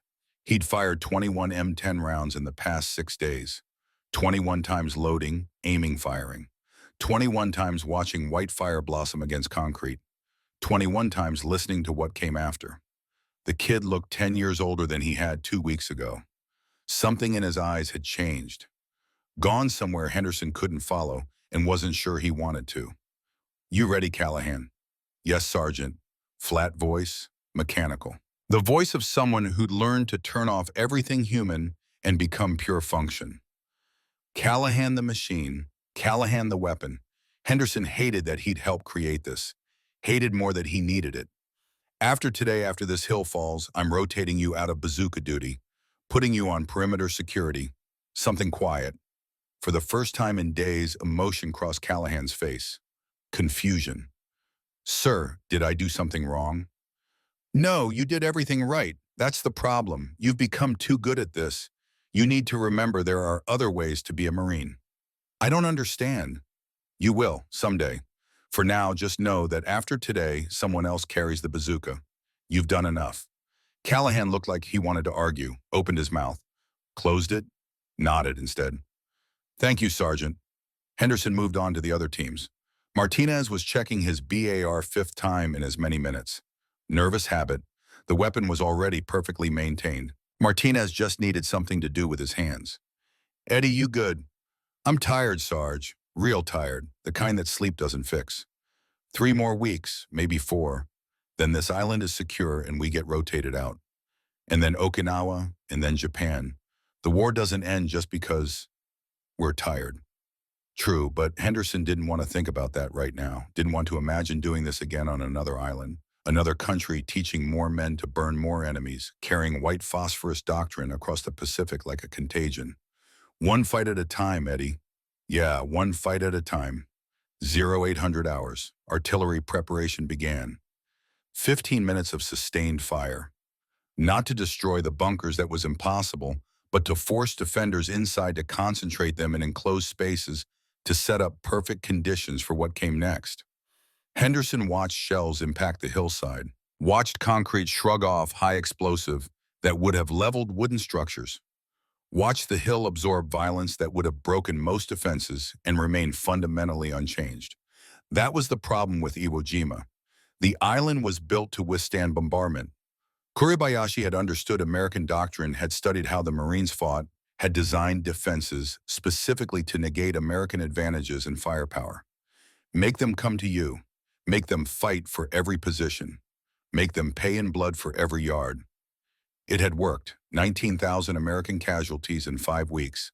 The highest cost per square mile in Marine Corps history, and it would have been worse without M10. Henderson held that thought. Used it like armor against the questions that came in quiet moments. Yes, we're using chemical fire. Yes, it's horrific, but it's saving lives, American lives. That has to count for something. It did count. It just didn't count for as much as he wanted it to. 08:15. Artillery ceased. Sudden silence broken only by wind across volcanic rock and the ringing in everyone's ears. Teams prepare to fire on my mark. 12 bazooka operators stood. 12 rockets loaded, 12 targets acquired. 8 bunkers meant some bunkers would receive multiple strikes. Henderson had assigned priority targets, designated backup shooters planned for misfires and misses. He'd gotten very good at planning chemical fire attacks. That knowledge would stay with him forever, useless and terrible, like learning to torture efficiently. A skill he'd never wanted, could never forget, would always wish he didn't possess. Fire. 12 rockets launched simultaneously. 12 trails across morning sky, 12 impacts within 3 seconds of each other. The hillside erupted in white fire. Henderson had seen M10 detonations dozens of times now. Never stopped being viscerally wrong. Fire that color didn't belong in nature. Didn't belong in war either, but war had stopped caring about what belonged. The bunkers disappeared behind walls of white smoke. Dense. Toxic. Spreading faster than Henderson had seen before because these bunkers were interconnected through the tunnel network. Phosphorus smoke filling one position would seep into adjacent positions through underground passages. Multiplier effect. One rocket could affect multiple defensive positions. Henderson had planned for that, counted on it, used Japanese defensive strength against them. Their excellent tunnel network became a distribution system for chemical death. 20 seconds after impact, the first defenders emerged. Not from the bunkers directly targeted, but from positions 50 yards away, driven out by smoke that had traveled through tunnels. They came out coughing, disoriented, some burning with phosphorus particles that had drifted through underground passages. American riflemen cut them down, methodical, professional. Targets at known ranges, engaging disoriented enemies. Not sport, not murder, just the mathematics of combined arms warfare executed with textbook efficiency. More defenders emerged from different positions. Some threw down weapons, immediately hands raised in surrender. Others tried to fight, firing wildly, hitting nothing. A few just ran, no apparent destination, just desperate to be anywhere except inside those smoke-filled tunnels. Marines captured the ones who surrendered, shot the ones who fought, let the runners go 20 yards before engaging, giving them hope before taking it away. Cruel maybe, but effective. Every second the enemy spent running was a second not spent shooting. 30 minutes after the assault began, Hill 362A was secured. 8 bunkers cleared. 200 defenders dead or captured. American casualties, 2 killed by stray fire, 3 wounded, none seriously. 80 to 100 predicted casualties reduced to 5. 95% reduction in friendly losses. Statistical vindication of M10 doctrine. Undeniable proof that the weapon worked exactly as designed. Henderson walked the hill after inspecting each bunker.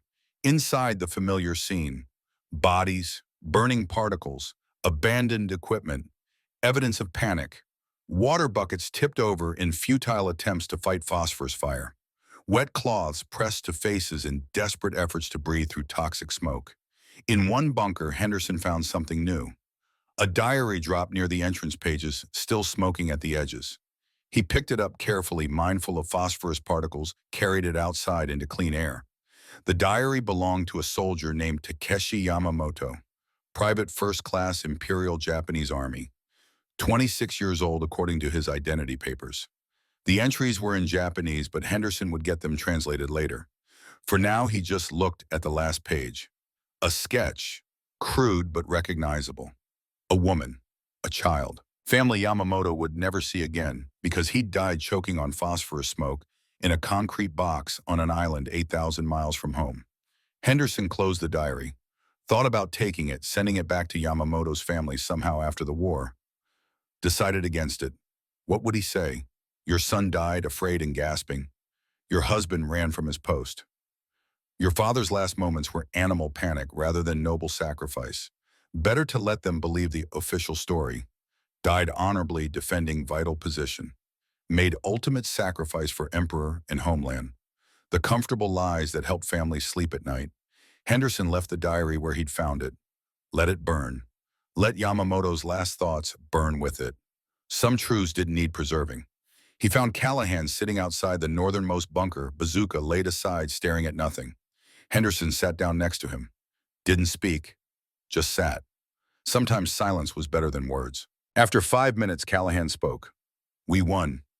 Yeah, I should feel good about that. Should you? Marines are alive because of what we did. Marines who'd be dead if we'd used conventional tactics. That's good, right? That's worth it. Henderson thought about how to answer that, thought about all the ways he could rationalize what they'd done, justify the methods by the results, argue that saving American lives erased any moral cost of how those lives were saved. Thought about lying to Callahan to make the kid feel better. Decided on truth instead. I don't know, Jimmy. I honestly don't know. We did what we had to do. Whether that makes it right, whether that absolves us, whether we should feel good about it, I have no idea. I just know we're going to carry this for the rest of our lives.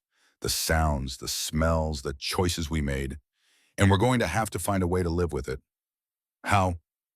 I don't know that either, but we'll figure it out together. You, me, Martinez, everyone else who's been through this, we'll go home and we'll try to be normal and probably fail at it, and that's okay. Failure to be normal after this doesn't make you weak, makes you human. I'm never going to be the person I was before, am I? No, none of us are. War changes people.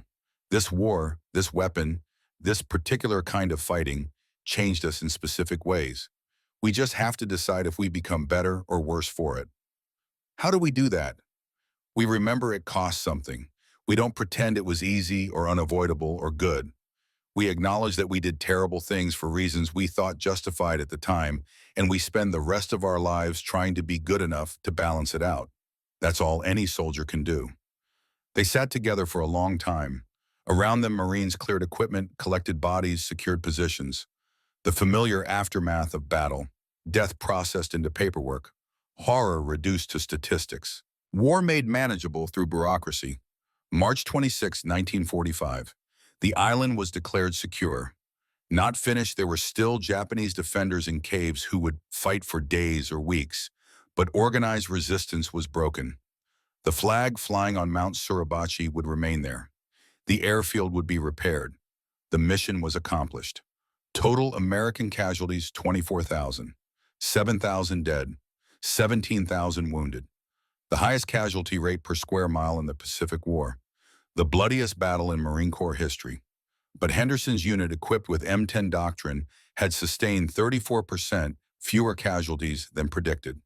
Across the 5th Marine Division, units employing white phosphorus reported similar reductions.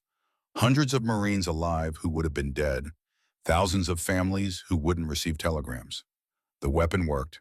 The doctrine worked. The mathematics proved it undeniably. And yet Henderson felt no pride standing on the northern shore of Iwo Jima, looking back at an island secured through fire and smoke and screaming. Felt only exhaustion, bone-deep weariness that had nothing to do with physical fatigue. Captain Miller found him there.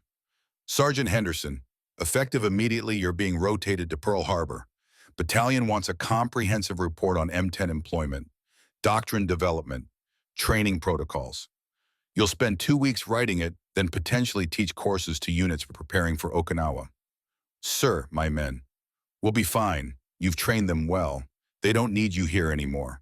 But the Corps needs you there. This weapon you've developed, this doctrine, it's going to be central to planning for Operation Downfall. They're talking about manufacturing 500,000 M10 rounds, equipping every Marine and Army Bazooka team for the invasion of Japan. Your work here might save 100,000 American lives on Kyushu. 100,000. Henderson tried to imagine that number. Tried to picture 100,000 men going home to wives and mothers and children because of white phosphorus doctrine. Tried to feel good about it. Couldn't. The number was too big, too abstract. All he could picture was Callahan's face after the first shot, the young Japanese soldier running blind, Yamamoto's diary burning. The specific individual horrors, not the grand strategic calculus. When do I leave, sir? Tomorrow morning, LST, back to Hawaii. You've earned it, Henderson. You did something important here. Changed how we fight this war. That matters. Yes, sir. Thank you, sir. Miller left. Henderson stood alone on the beach, watching waves crash against black sand. Somewhere behind him, Callahan and Martinez were probably packing gear, getting ready for the next phase of the war. Somewhere ahead of him, staff officers were planning the invasion of Japan, calculating casualties, designing doctrine around the weapon Henderson had proved worked. Somewhere in between, Henderson existed. Neither hero nor monster. Just a man who'd done what war required and would spend the rest of his life trying to understand if that was enough. Pearl Harbor, Hawaii, April 15, 1945. Henderson sat in a conference room at Fleet Headquarters writing a report he didn't want to write, but couldn't refuse. 50 pages of technical detail, firing procedures, target selection criteria, safety protocols, effectiveness data, casualty reduction statistics, everything a staff officer needed to turn white phosphorus into standard doctrine. He wrote it methodically, professionally, without emotion. Just facts, just numbers. Let the generals decide what those facts meant. Let the politicians argue about Geneva protocols and chemical weapons, and the line between incendiary and chemical that Henderson knew was imaginary, but politically unavoidable. His job was simpler: document what worked, explain how to replicate it, train others to do what he'd done, be the architect of horror scaled to industrial efficiency.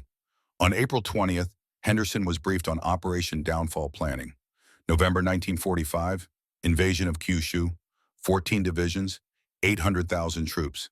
Expected casualties: 500,000 American, 5 to 10 million Japanese, including civilians. The staff officers said those numbers calmly, like they were discussing logistics tonnage rather than human lives. Maybe that was the only way to discuss numbers that large. Make them abstract, make them manageable through emotional distance. They showed Henderson the M10 allocation plan. 500,000 rounds. Every bazooka team in the invasion force equipped with white phosphorus. Doctrine calling for systematic employment against urban fortifications. Japanese had spent 4 years fortifying every city, every town, every village. Millions of civilians taught to fight with bamboo spears. Children trained to throw themselves under tanks with explosives. Operation Downfall would make Iwo Jima look like a skirmish. And white phosphorus would be used not on 8 square miles of volcanic rock, but on the home islands of Japan. Cities, towns, places where soldiers and civilians were deliberately intermingled because Japanese strategy assumed Americans wouldn't employ chemical weapons against mixed populations. Henderson looked at those plans and felt sick. Imagine teaching thousands of Marines to do what Callahan had done. Imagine white fire in urban streets. Imagine the screaming multiplied by factors of 10, 100, 1,000. Imagine going home after that, living with that. Being the man whose doctrine burned women and children along with soldiers because they were all together and you couldn't separate them, and the mission required clearing the position. Sergeant Henderson, you have concerns. Colonel Morrison, Operation Planning Staff. Good officer, professional, probably never fired a weapon in anger in his entire career. Sir, has anyone calculated civilian casualties from white phosphorus employment in urban areas? Difficult to estimate given the civilian militia doctrine Japan has adopted. Our assessment is that any Japanese civilians in fortified positions have been militarized and constitute legitimate targets. That's not what I asked, sir.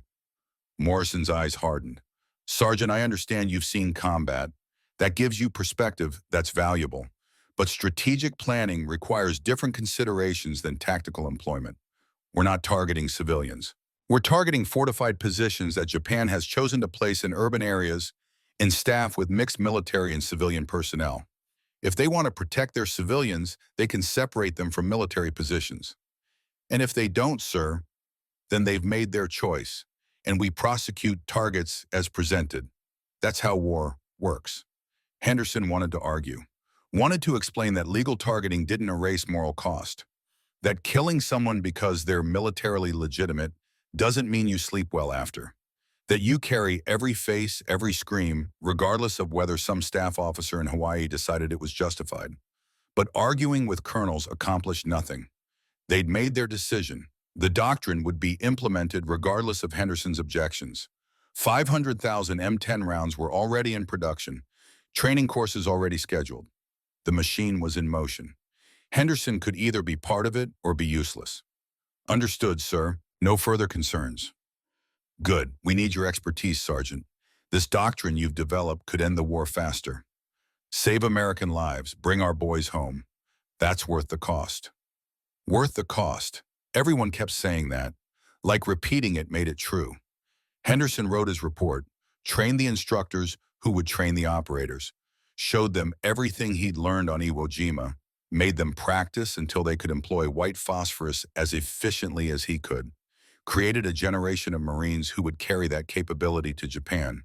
And every night he dreamed about Callahan's face after the first shot, about the young Japanese soldier running, about Yamamoto's diary burning, about 500,000 mid-10 rounds turned against cities and the screaming that would follow. On May 15th, Henderson received a letter from Callahan. First communication since they'd separated. The handwriting was shaky. The words were careful. Dear Sergeant Henderson, I hope this finds you well. I'm writing because I don't know who else to write to about this. We're still on Iwo Jima mopping up. It's boring work mostly, except when we find holdouts in caves.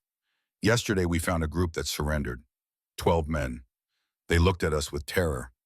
One of them started crying when he saw we had bazookas, begged us not to use white phosphorus, promised they'd surrender peacefully if we just didn't use the fire. I didn't have any M10 rounds. We'd left them in camp. But he didn't know that. He just knew what that weapon could do, and he was more afraid of it than of being captured. I should feel proud about that, about being part of the team that created a weapon so effective that enemies fear it more than death. But I just felt hollow, like I've become something terrible and I can't figure out how to become anything else. Martinez says it'll get better when we go home. I hope he's right, but I don't believe him. How are you doing? Are you training more people to do what we did?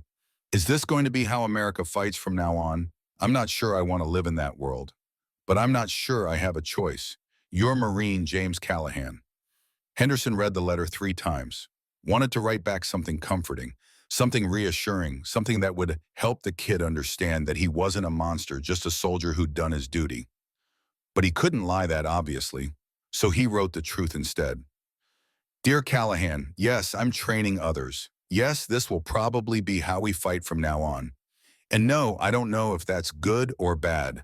I just know it's unavoidable, and that unavoidability doesn't care about our feelings. You asked if this changes who we are. Yes, absolutely, irrevocably. We're different now. We've seen and done things that can't be unseen or undone. We carry that forever. But that doesn't mean we're monsters. Monsters don't question what they do. Monsters don't feel hollow. Monsters sleep fine. We're not sleeping fine. That makes us human. Damaged humans, yes. Changed humans, certainly. But still human. Hold on to that. When you get home, when you try to be normal, when you inevitably fail at being the person you were before, remember that struggle makes you human. The easy thing would be to stop caring, to become the weapon fully. Don't do that. Stay uncomfortable with what we did. Stay troubled. Stay human. That's the only advice I can give. And for what it's worth, I'm proud to have served with you. You did what few men could do. You held together when you had every reason to break. That counts for something. Maybe not enough, but something. Semper Fi Henderson. He mailed the letter, didn't know if it would help. Probably wouldn't. Words were inadequate for what they'd been through. But maybe inadequate words were better than silence. June 1945. Henderson finished his training rotation. 200 instructors qualified in M10 doctrine. Each instructor would train dozens of operators. Each operator would teach their squad. Exponential spread of knowledge. By November, every Marine and Army unit in Operation Downfall would have white phosphorus capability. Henderson's work was done. He'd be shipping to Okinawa in July then, to staging areas in the Philippines by September, preparing for the November invasion of Japan. Unless something changed, unless Japan surrendered, unless the war ended before Henderson had to see white phosphorus used in Japanese cities. He didn't think that would happen. Japan showed no signs of surrender. Every intelligence report said they were preparing for final defense of the homeland. Every intercepted communication spoke of 100 million dying honorably rather than accepting occupation. Operation Downfall was inevitable, and Henderson would be part of it. Would watch his doctrine employed on scale that made Iwo Jima look like a training exercise. Would see what 500,000 Xiam-10 rounds did to an urbanized, militarized, desperate nation.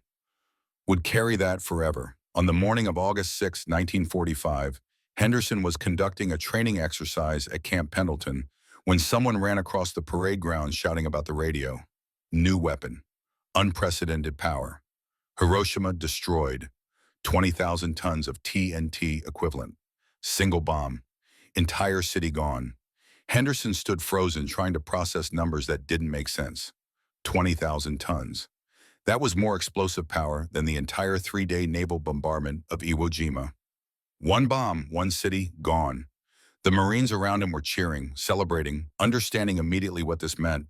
No invasion of Japan, no Operation Downfall, no million casualties. They were going home. Henderson felt nothing. Numbness, disconnect. Like his brain couldn't integrate this information with everything he'd been planning for months. 500,000 M10 rounds wouldn't be needed. The doctrine he'd written wouldn't be implemented on Japanese cities. The nightmare scenario he'd been dreading wouldn't happen. Instead, something else happened. Something worse in scale, if not in method. An entire city erased in seconds. Tens of thousands dead instantly. Tens of thousands more dying slowly from radiation. A weapon that made white phosphorus look surgical by comparison. 3 days later, Nagasaki, another city, another bomb, another 100,000 casualties. On August 15th, Japan surrendered unconditionally. The war was over. Henderson sat in his barracks room trying to feel relief, trying to feel joy, trying to feel anything except the hollow emptiness that had taken up residence in his chest. He thought about Callahan, about Martinez, about all the Marines who'd learned to employ white phosphorus and would now never have to use it on the scale they'd been training for. Thought they should feel grateful. Thought he should feel grateful. Mostly felt cheated, like the universe had pulled a bait and switch. Prepared him for one nightmare, delivered a different nightmare, called it victory. But Marines were going home alive. That was something. That was everything. Henderson just wished it felt like more. September 1945. Henderson was called to a classified briefing at division headquarters. Small group, officers and senior NCOs who'd been involved in M10 development and employment. Captain Miller was there. So was Colonel Morrison from the operation planning staff. Morrison spoke first. "Gentlemen, you're being read into a special compartment. Everything discussed in this room is classified secret.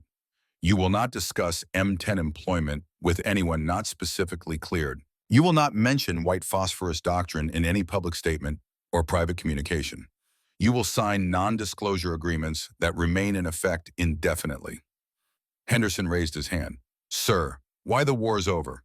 What's the security concern?" "Political complications. The Geneva Protocol of 1925 bans chemical weapons. White phosphorus occupies a legal gray area, technically incendiary, not chemical.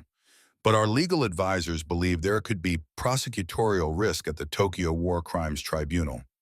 Japan could argue that M10 employment constituted chemical warfare and demand accountability." "Are they saying we committed war crimes, sir?" Morrison hesitated, chose his words carefully. "They're saying the international legal status is ambiguous. Rather than risk prosecution or negative publicity, The decision has been made to classify M10 development and employment. Official records will be sealed.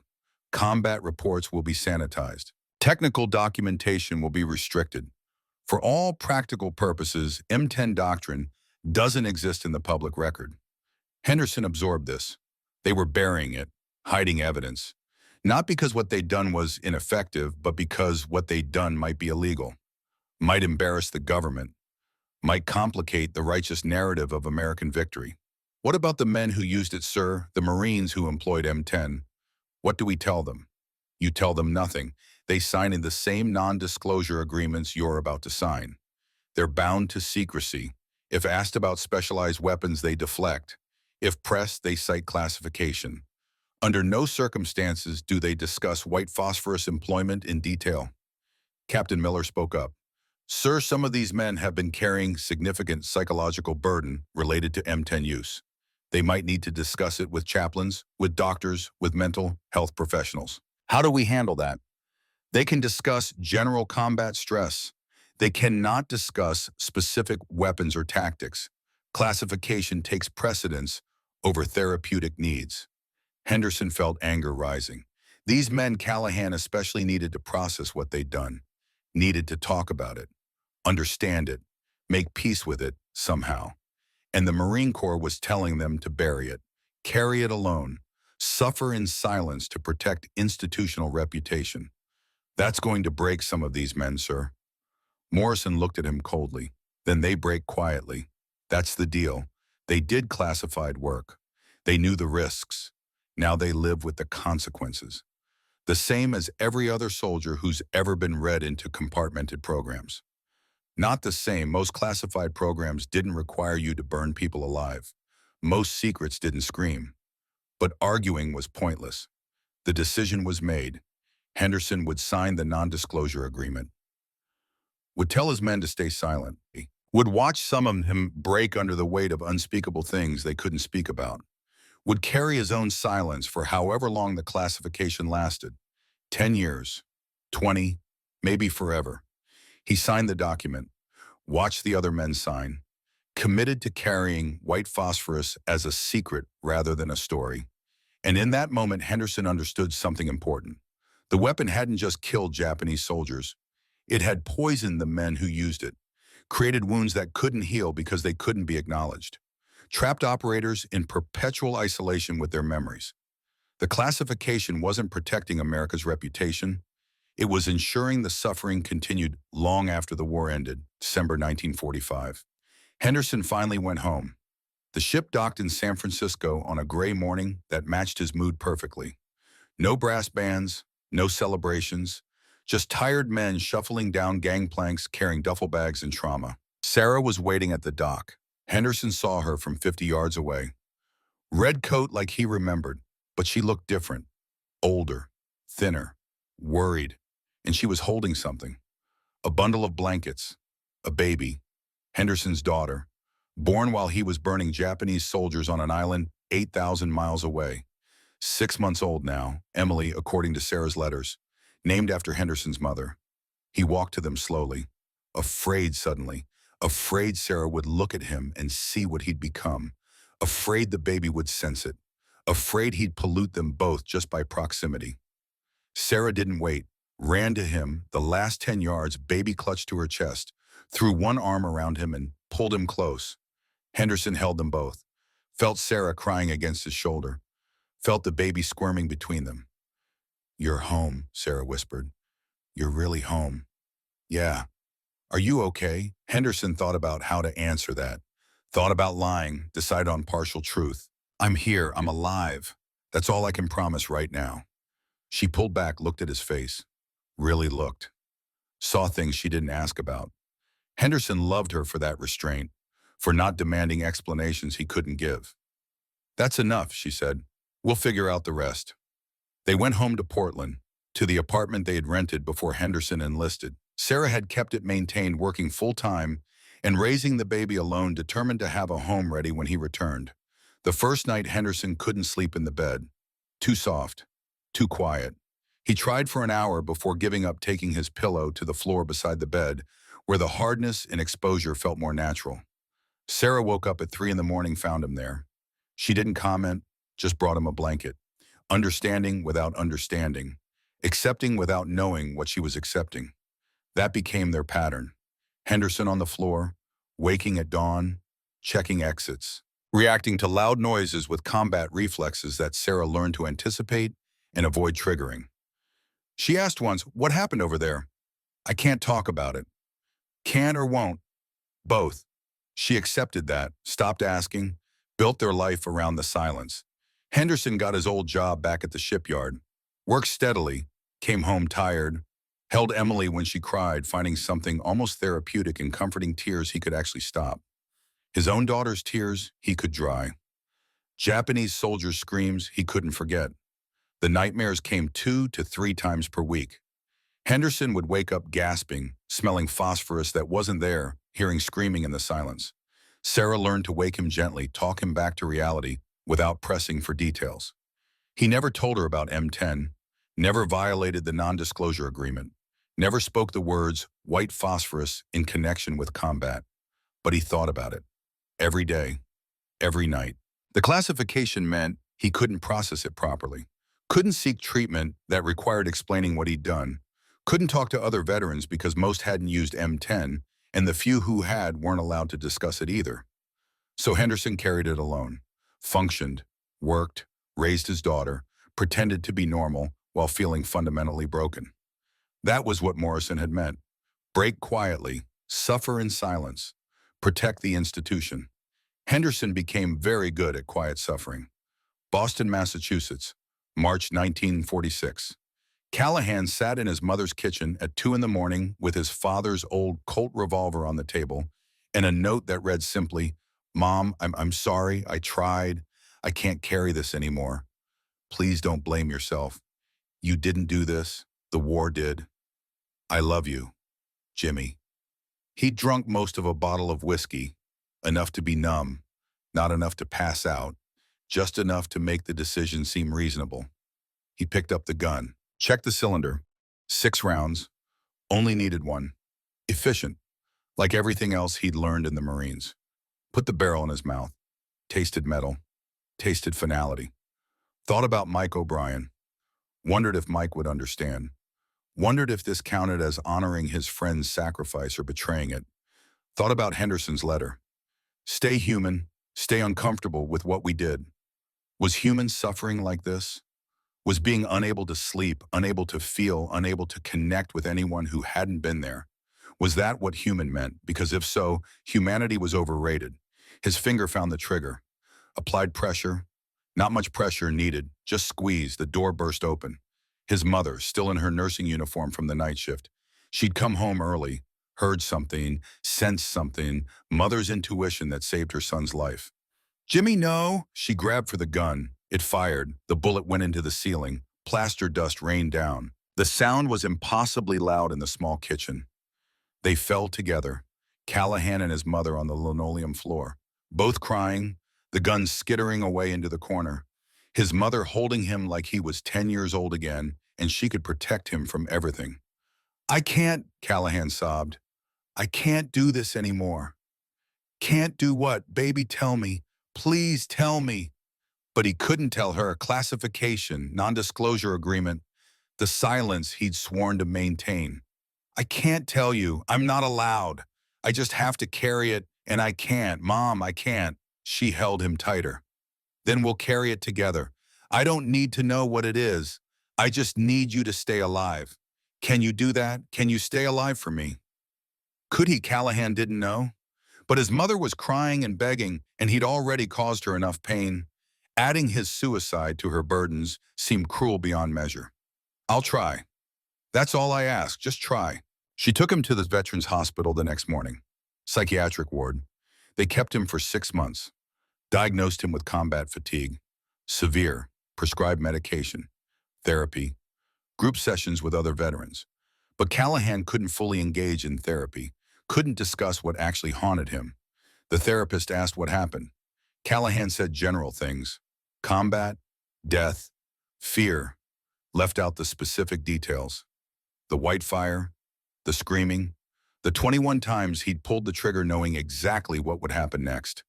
The classification meant he couldn't heal properly, could only heal around the wound rather than treating it directly. He got better, not well, but better enough to leave the hospital, better enough to function at some minimal level, better enough that his mother stopped watching him every second, terrified he'd try again. Callahan enrolled at Boston College on the GI Bill, studied chemistry, had to understand the thing he'd used, had to know why phosphorus burned like that, why water couldn't extinguish it, why it clung to flesh and concrete with equal tenacity.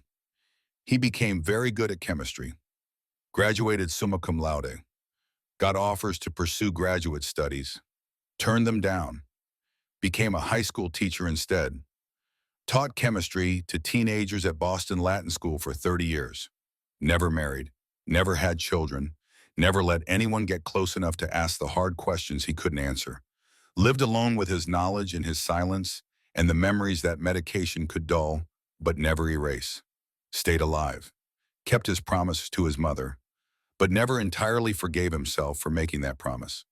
The years passed. The classification remained.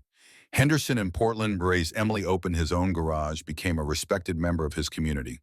A quiet man who rarely discussed his war service, who flinched at fireworks, who sometimes smelled things that weren't there. Callahan in Boston taught chemistry, lived alone, maintained careful emotional distance from everyone.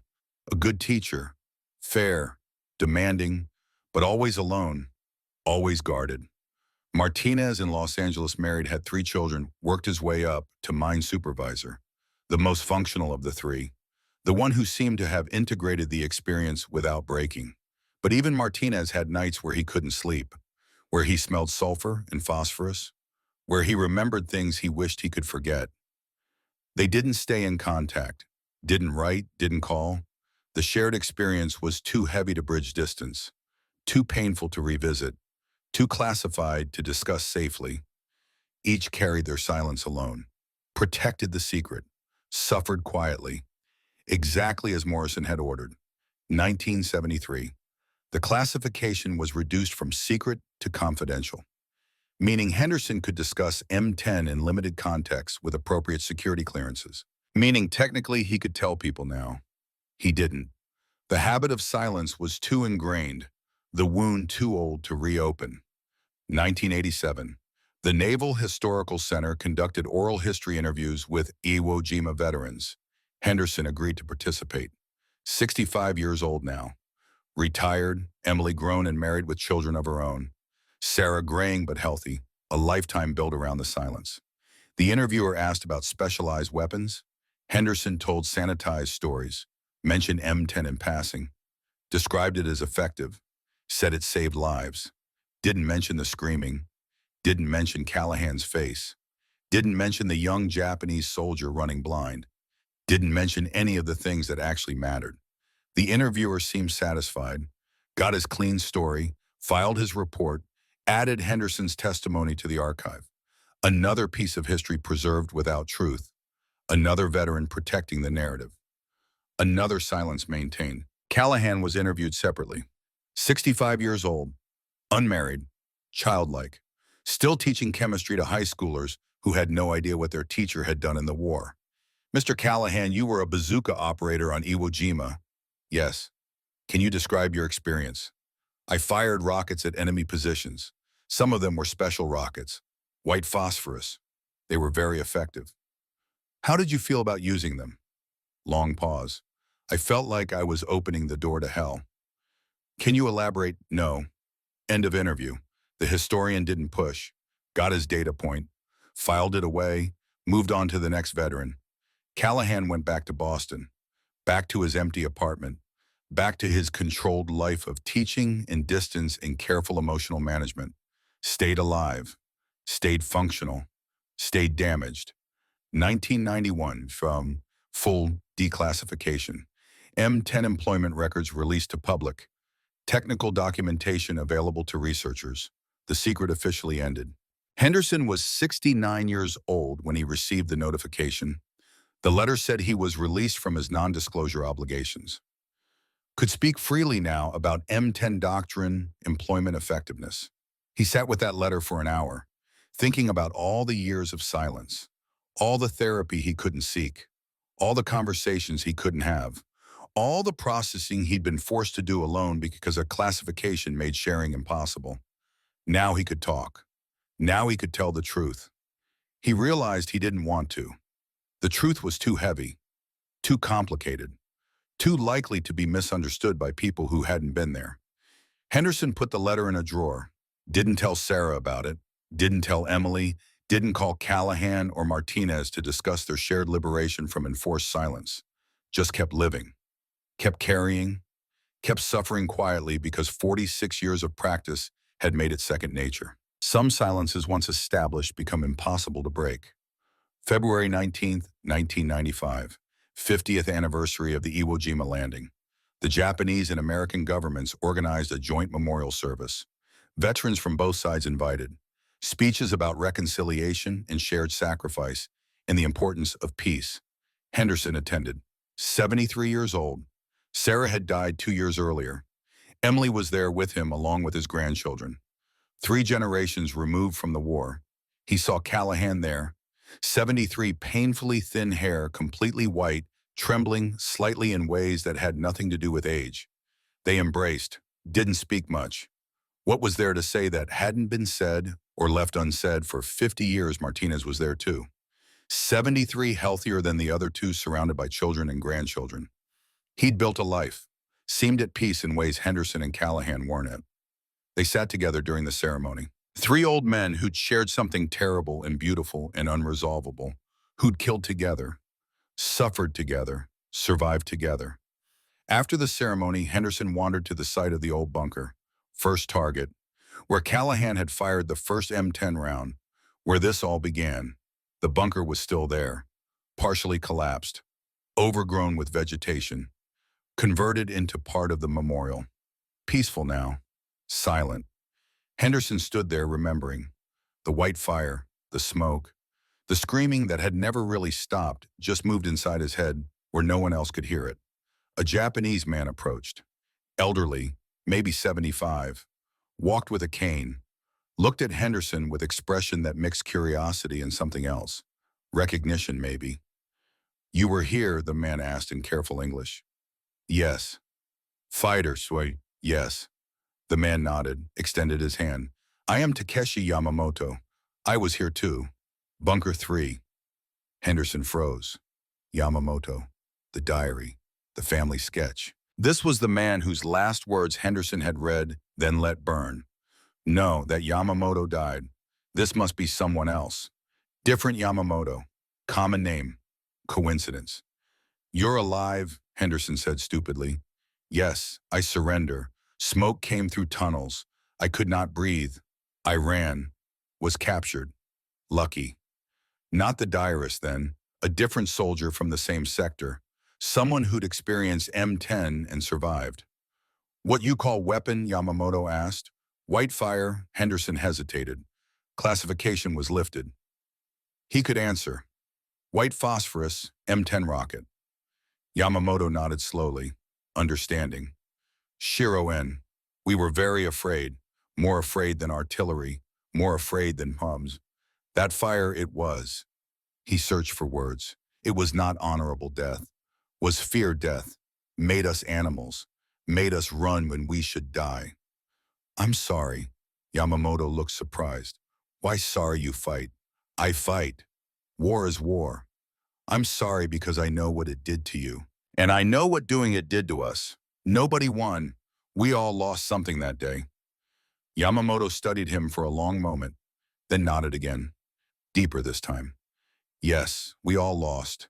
50 years I remember smoke, remember fear, remember shame of running." He paused. "But also remember I lived, had children, had grandchildren. You gave me that, even while taking everything else." They stood together in silence.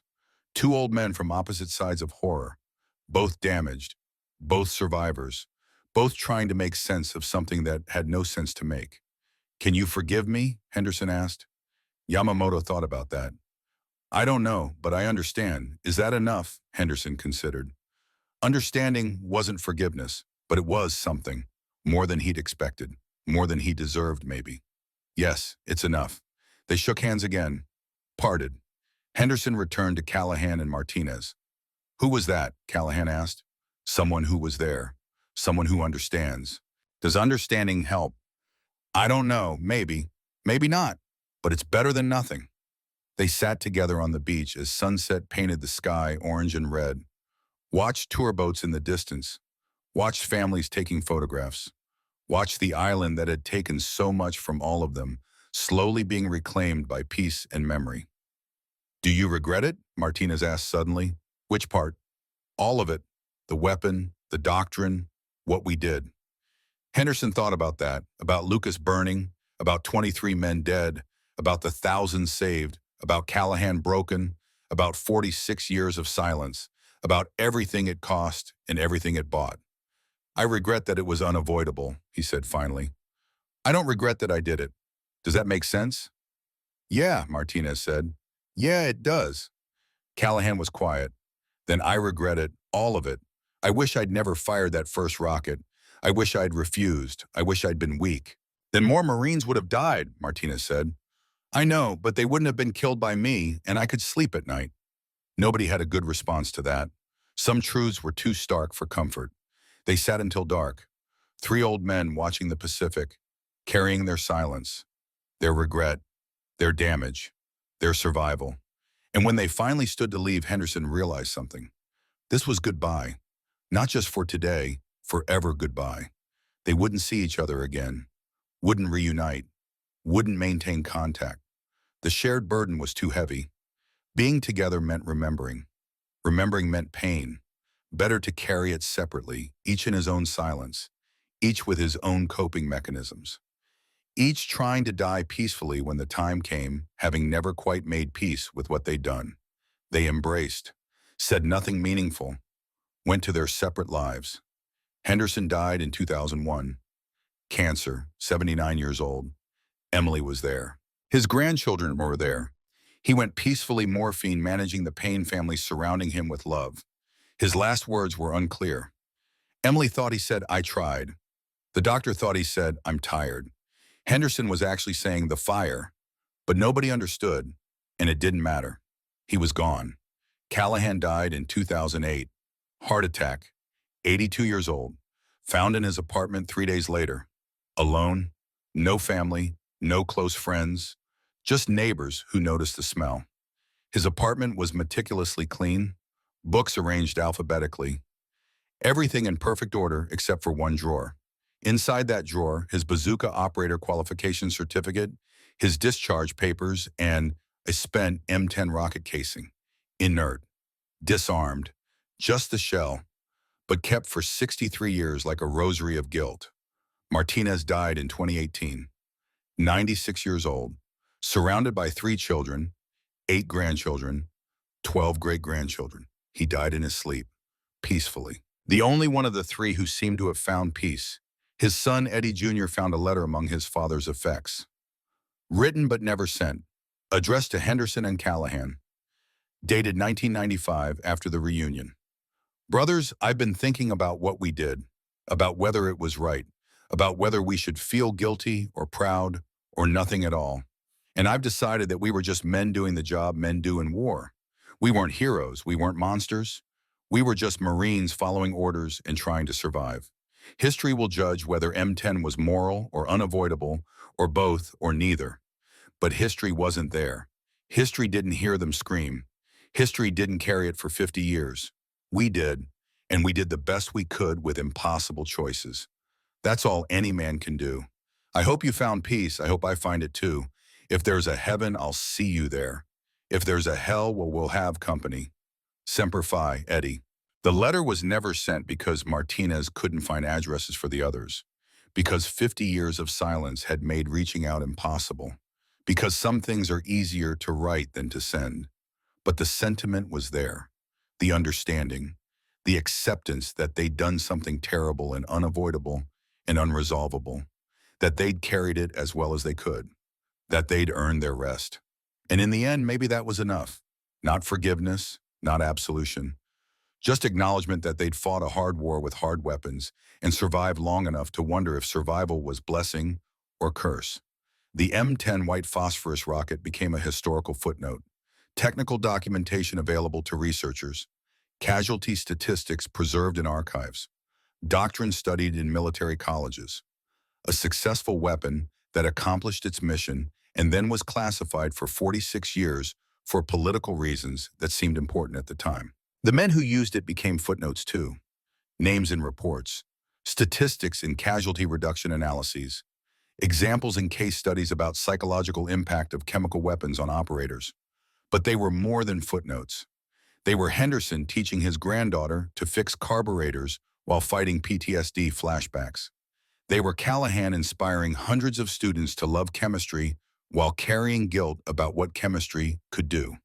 They were Martinez building a good life while carrying bad memories.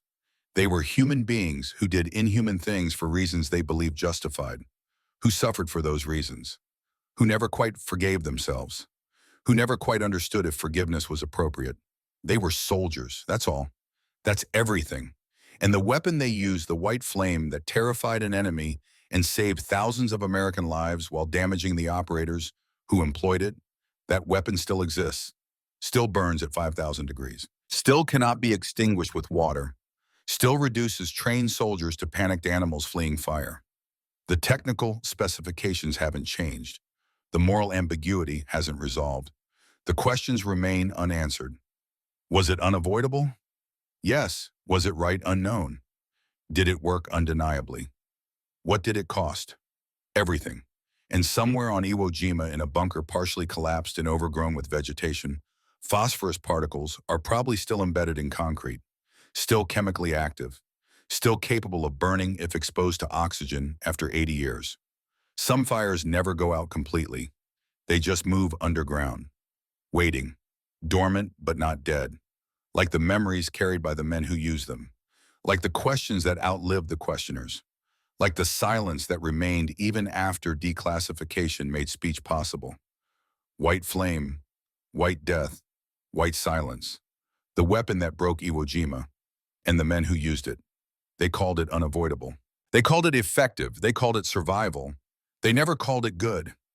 And maybe that's the truest thing anyone can say about war, that the things that let us win are the things we can never quite celebrate, that survival requires becoming people we wouldn't want to be in peace, that the price of victory is paid in pieces of soul that never quite grow back. Henderson, Callahan, and Martinez paid that price, bought victory with pieces of themselves, lived with the debt for decades, and when they died, they took the full accounting with them, the exact weight of what they carried, the precise contours of their damage, the complete story of white fire and screaming and 50 years of silence after. Some stories die with their tellers. Some truths are too heavy to preserve. This is what remains: technical documents about a weapon, statistics about casualties reduced, oral histories that hint at deeper trauma without revealing it fully. And the knowledge recorded here that 3 men burned enemies alive to save friends, that they did it well, that they never forgave themselves, that they survived anyway, that they did what they had to do, that they lived with what they did, that they never forgot. Semper Fidelis, always faithful to the mission, to each other, to the memory of what they became on an island made of volcanic ash and blood and fire that burned white as sun and hot as hell. They were faithful to the end. That should count for something. Maybe it does. Maybe it's enough.